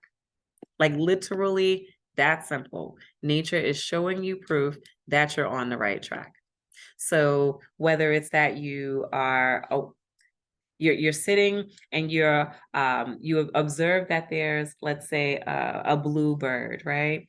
There's a cardinal, whatever it is. And then the next day you're doing whatever the thing is, right? And you see it again, and you see it again. Make note of all of your personal interactions with nature. I've experienced where we've had sisters gather to do similar experiences like this, where we're just kind of there to fellowship with each other. And suddenly, like, we're on the beach and this is happening, and suddenly birds just start spiraling. Like, they have all the space in the sky, all this territory they could be in across this beach, but they are circling right above us. It's because there's an energy that we're emitting that they're being drawn to. And it's so interesting because very often animals outside of ourselves who don't necessarily speak as frequently as we do, they do more listening and tuning in. And so they are tuned into the frequency. Even if we're chattering and doing our thing, they're tuned into the frequency and they're coming. And the reason they're there is to let us know that, ooh, there's beauty happening in this space. And when that happens, document it. It's your proof that that's the spaces you need to continue to be in. It's your proof that this is what you need to be doing. It's your proof that that's something that you want to continue to bring forward again and again in your space. Terry, sis, did you have your hand up? Yeah. Hold on. I did. I had a quick question. So when you send over the deck, are you going to inform us of the images and what each image means, so I have a clear understanding of what that is, rather than the whole visual is a lot? So I want to make sure that I'm intentional about where the focus is for each image, if that makes any sense. I love that you asked that. And yes, thank you. Because I do break it out. So the document, I want to say it's about, let me just look to see for you. It's lengthy. It's a lot more than what we've covered today. And it's going to take some time to work through, right? But we're here and the sisterhood remains, and we'll be coming back to this call. We'll figure out the cadence through our chat of what we all believe is the frequency we want. And then we'll hold each other accountable. But the document is so it's 34 pages. And yes, it definitely breaks down what the images are, where to lock in as to what you're going to be trying to pull forward in the moment based on what your needs are. So the colors are intentional, right? And all of that is broken down within it. So Terry, thank you for holding me accountable to answering that, because I did intend to explain that. And for sure it will. Thank you. And so in terms of connecting with our spiritual and natural allies, right? after you do this new moon manifestation tonight, where you actually sit with everything you've documented, you then look at what you've called forward in terms of what you want to manifest, right? And then you take those items and you knock down all the barriers to you truly affirming with real, true belief what you want. And then from there, you use the language that you're left with in order to head for the moon, right? Because we're calling in through nature during this very energetic time. One of the things that's maybe not as commonly shared is that if you see a new moon, if you see a full moon, it's for a few days. It's just that you are seeing it more clearly on its first day. Right. So for the next 4 days, we'll be in the space of very strong manifestation time. So you can take your time with this and really massage it to make sure that you're really clear about what it is you're manifesting and the language that is needed to be sustained, in order to really bring it in. And then we'll have some dialogue whenever you feel is needed. Whatever your heart calls you to share within the chat, you could drop it in there to say, today, here is what I experienced. And as a result of this experience, I connected it to this. Or here is today there was a bird, there was a butterfly, there was it was raining on one side of the street, but not another. Whatever it is, however nature is showing up for you to let you know that you're on a divine path. Let's document it. And please feel free to share it. Feel free to share it. And then lastly, the idea is to embrace your role as the co-creator. So often, right, especially for those of us who maybe grew up in, let's say, church settings or any religious setting where the focus was very much in praise and worship of our divine lead. It is definitely with the divine creator and with the Most High that all things are brought forward and all things are happening. But it also requires our own will and ability to receive, as we indicated, to manifest, to work towards, and to be intentional about what it is we're doing, right? And then because of that, it makes us the co-creator. And it's important that we understand that that's our role so that we take the leadership in it, that we understand that we don't have to rest on our laurels and sit back and give it only to the divine. We can give it to the divine in order to show up for us with the next step and the next action that we need to take, understanding that there is an action we're going to have to take because we are in a co-creating relationship. So at this point, we are here this is the end of this particular deck. I will tell you though, there are more pages in the document beyond this that I'm going to send you all, and take your time. There are things in there like writing a letter, thanking your current self. Right? Thanking your current self. So sometimes we write letters about what our future self, but today we're going to thank our current self for where we are, what we've overcome. We're going to thank our current self for being brave enough to answer the call to be in this space, to sharing space with women we know and some we don't know, right?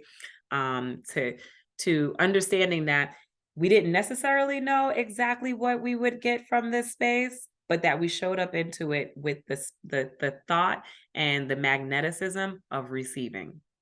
So even if we thought we came here finding it difficult to receive, in fact, we were here and that's exactly what we did. That's exactly what we did. And so with that said, I'll just ask if there is anyone who had any parting comments that they would like to share before we close out. Feel free to unmic. Well, I would like to say this has been a great experience for me. And I think every question that popped in my head, you guys were like hitting the nail on the head. Like you were talking about the intentions, and I was thinking, was that it? And then you said, no, you have to have actions behind your intentions. When the other ladies were talking about the friends that they don't have, I heard about that. With myself, I formed trauma bonds. I never heard that phrase before. What's a trauma bond?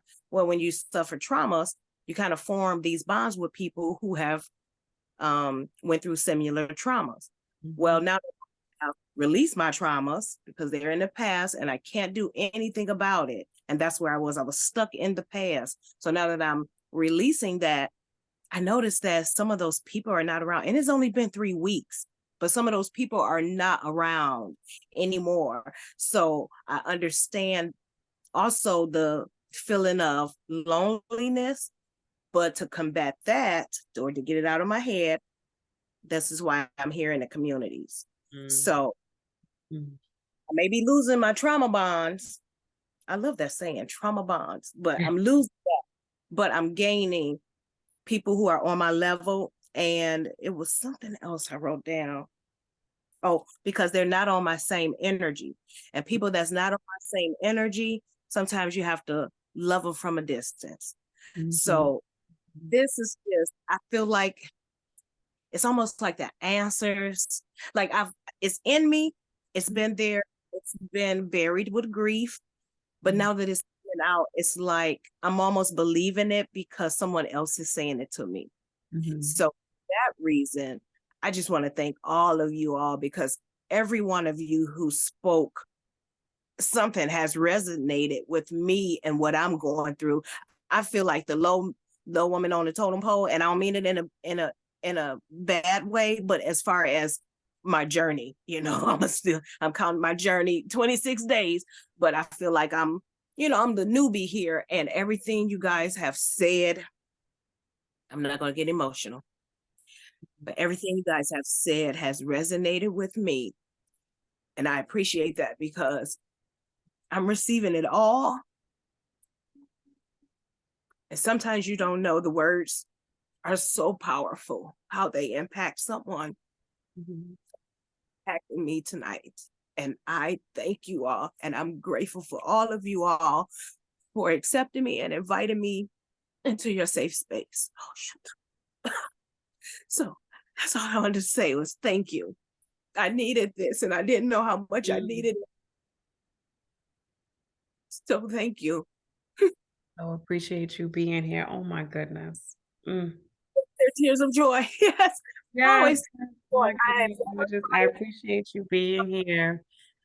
These are tears of joy and just tears of, like I feel like I'm getting the answers that I knew were there, but I just couldn't see them. And I think now that I'm awakened and I'm ready to receive it, this has been a great experience on a new moon. This has been great. On a new moon, because you answered the call, sis. You invited us in. You invited us in. You are in your season of receiving already. Give thanks. Oh my goodness. That's just so moving. And I appreciate you sharing it. And like I said, just your transparency.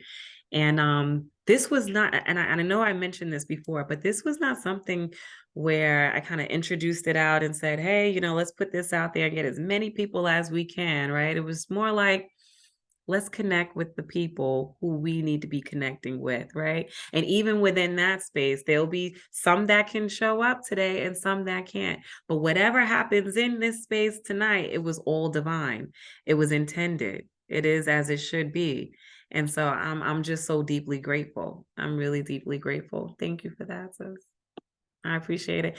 And the chat is, we're going to be in this chat, okay, over the next 3 days. So it's tonight. And then the next 3 days, we are really going to be absorbing this energy. I want to speak to a little bit before we go, just the idea of, there are people who do things like in the last rainfall, catching water, catching rain into a glass in order to catch that moon energy, rain, water, rain, infused with nature, and then using that in different ways that just feel spiritually connected for yourself. There are no specific rituals or recipes of what you must do in those spaces. It's really all about what's connecting for you. So if there are certain essential oils, incenses, scents that really magnify your creativity, really magnify your level of comfort in yourself, really make you feel beautiful, whatever that is, do it. You do it. And when you identify the scent that you're interested in, the color that you want to wear, whether you want to capture water or you want to buy certain flowers, whatever that is, once you get it to a place where it has made you feel special, acknowledged, and heightened in your awareness, that becomes your own specific ritual, so we would say, right? That becomes the thing that you go to do to channel what you need to channel. It's always going to be individual. So often I see people share that this is the diagram of how you do it. It's going to always be very unique to your own experience. So feel free to do that within this time too. And I'll send some guidance on different ideas of things to try. But make sure that the recipe is your own, just like we do with our mac and cheese and anything else, right? We make it our own. We make it our own. So Sha, did you want to share? Addison would like to share. Addison wants to share. Okay, so I was gonna say that in this group I got to express my feelings by journaling, and I look forward to trying this more often because this helps me with my feelings, because it lets me get through to them without speaking and just writing. My goodness, Addison. Your auntie loves you so much. We all do. We all do. Thank you, for that, right? We're going to all just give you this right here, Addie. We love Addison. Did you hear us talking about being the chosen people? Guess who else is in the building? And look at what age you're in the building. Ooh, so many amazing things are loading for you and have already loaded. You're going to be an amazing friend, right? Because you are on a journey of learning how to love yourself, and loving yourself. You can then help show your friends how to do it too, right? How to journal through to their own self-awarenesses and share the things that you've learned in your spaces. You are a leader, and I already know that, but you know it too. You know it too. Thank you so much for that, Addison. I am just grateful to the Most High that you were able to get something out of it today.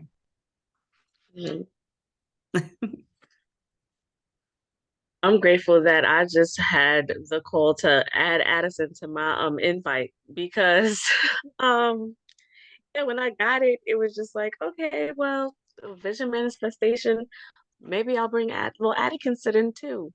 Not even thinking much further of it. And actually, she's been reminding me about it way more often than it's been coming to mind. And she's like, Mom, when is the 11th again? When are we doing the? And I'm like, okay, we got it. It's on the calendar. We'll be there 7 p.m. I'll make sure that we're there. And doing this, I have no idea what it is that she's going to say. So I sit here nervous. Like, I know that she is prepared with her own tools. I've given her what I can so far in her 8 years. But I get quite nervous because sometimes Addie, she could get spicy. So I'm just happy that she feel like she got something out of it. And I've been, I love to write. I always have, I always have a bunch of pens and a bunch of notebooks and everything. And I've been trying to convince Addison to journal from since she knew how to write. And she'll take the book and she'll just be doodling all over it. And she never really sits down and writes how she's feeling or what it is that she's thinking about. So her being a part of this and now realizing that it gives her some sense of calm and serenity, it just makes me happy. Oh my gosh. This just love that so much. I love that so much. And Addison, please have mommy show you the comments going off about you, okay? And all the support you have, okay? She showed herself the comments. She all through Look this at chat. this chat. Look at this smile. Look at this smile, okay? Love you. Oh my goodness. Thank you both so much for sharing that. Megan, did you want to share? Yeah, I don't know if my mic is working It's still. working. We can hear Okay. you. I am in awe of everyone today. The experience, the shares, the gems dropped from everybody, and also the collection of experiences that intersect. And all of it has been absolutely beautiful. And between the gems and the journal prompts, like I feel like I'm gonna be writing all night long. And I'm so excited about it because things were unlocking and opening even during this experience. So one of the things that I wanted was to find more sisterhood. Like I have a very tight circle. I have a beautiful circle I'm so grateful for, but I wanted to add to it. I've always kind of had this less is more, and I realized that I'm missing out on the possibility of connections like this by doing that. And so I'm very grateful to bear witness to all of you who showed up. And also myself in this moment. I'm grateful for me for showing up in this moment. So I do take the lessons as Tink said, like Tink, you had bared your soul and all the words, and I don't have any follow-up. And Addison too. Shoot, I don't have any follow-up. I'm just grateful. I'm sitting in a bunch of gratitude right now, and I absolutely love it. So I love all of y'all. Don't know you, but I love you. Oh my goodness.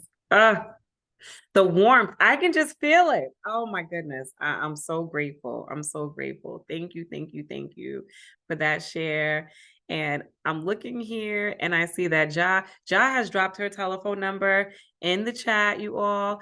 And Ja, you know what we can do? Maybe we need to do a refresh also of everyone just kind of introducing themselves a little bit in our chat. So you can save each other, so we can save the numbers and we can put the names, to the numbers that are in our WhatsApp chat. Because we are going to be showing up for each other as our accountability partners, not only for this new moon phase that we're in for the next few days, but going forward. The chosen ones need support too. We need support too. And so as the healers in us rise, we need our community. So I'm happy to support keeping and creating containers so that we can do exactly what we did, because this is about all of us. And like I told y'all from the beginning, there's some powerhouse women in this space. And this is just the beginning, because some folks I know, I'm looking at this chat, they are joining from work. Okay. And all right. And I just want to say, so we're gonna spend even more time getting to know more of our sisters in this space, in this small setting, and really getting familiar with each other so we can show up real in real time as we get to know each other. And I would love to be able at some point for us to have some sort of an in-person experience to tie it all in the future too, so I know we are kind of all over this country, right? In terms of, I know Ja's in, Ja, are you in LA right now? Or are you still are you in Tennessee right now? No, I'm in Tuskegee now. You're in Tuskegee right now. Okay. So Yes. yeah, all over. We are all over. And Melinda is currently in, Melinda, where are you? You're in Virginia, right? But Melinda is from California as well. Right? And Meg, you're from the DMV area, right? Yeah, and we're in New York, so we're gonna figure it out. We're gonna figure it out so that we can get connected. And it doesn't have to be right away. We're gonna spend some time really easing into this and getting to know ourselves and each other, because what we want is really meaningful and impactful relationships, and we're already building it. So we are going to go out the way we started. I love, love, love this affirmation. I can share it into our group chat. I'll also share, because I see in the chat there were some comments about what it was I using for AI. I'm happy to share that. So I'm using, I think it's pronounced DALL-E. It's DALL-E. For the AI creations that I made with those visualizations. And I'm grateful that you asked about it, because what I could do is I'll put together as concise as I can, just some language about how I use it, so that even if you want to create your own visual, aid, you'll be able to do it. So I'll definitely drop that into our group chat. And let me just go back here to our affirmations. And this affirmation, you know what? I'll share this one too, because I really love it. It's called The Most High One, and it's with an artist who's also our sacred brother. His name is Londrell, and our sacred sister, Layla Delia, as well. So on that note, you are welcome to stay on to hear this beautiful affirmation as we part. But we are only parting from the Zoom call. We are just a text message away in the chat. So be well, be well, be well, and be loved. I surrender to that which is more divine than myself, bigger than myself, more aware than myself. Surround me and surround my thoughts. Protect me in all directions. Elevate my self-awareness as I now align it with the highest awareness that is yours. With this awareness, I welcome in the experience of high vibrational energy, opportunity, and love. I welcome in divine peace, balance, and mindfulness. Enter in my thoughts, my spirit, my body, my emotions, and my soul. Enter in my relationships, my plans, my encounters, my home, my habits, my goals. Each day, guide me, protect me, strengthen me, fortify me, enlighten me, cover me. Purge my reality of all that does not serve my highest good. I welcome your supreme presence in all that is divine to enter in. You are the sacred one, and my body is a temple. Preserve me, nourish me, fuel me, charge me up, and dwell in my temple daily. I will honor you there and on my journey everywhere. Thank you for your daily provisions, guidance, and blessings. Thank you for the divine angels you have watching over me, guiding me, and protecting me. You are the light that shines in me, around me, and through me. I give thanks and praise to you and for you, the Most High One. And so it is.